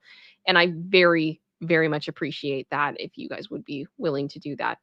And also, if you have not, consider subscribing to myself and also my friends. I actually have a link for Steph the Ultra Nerd in my description if you want to go check out her channel and support her, as now she will be able to post her stuff again and get all of her videos up that she's wanted to get up. And I'm happy for you. So happy for you, sis. And I hope that everything works out okay. All right. That is it. And we are going to end the stream now. Much love to everybody. Thank you for being here. I will hopefully see you soon, and I'll keep you guys posted on what's going on as we move forward. Much love, guys.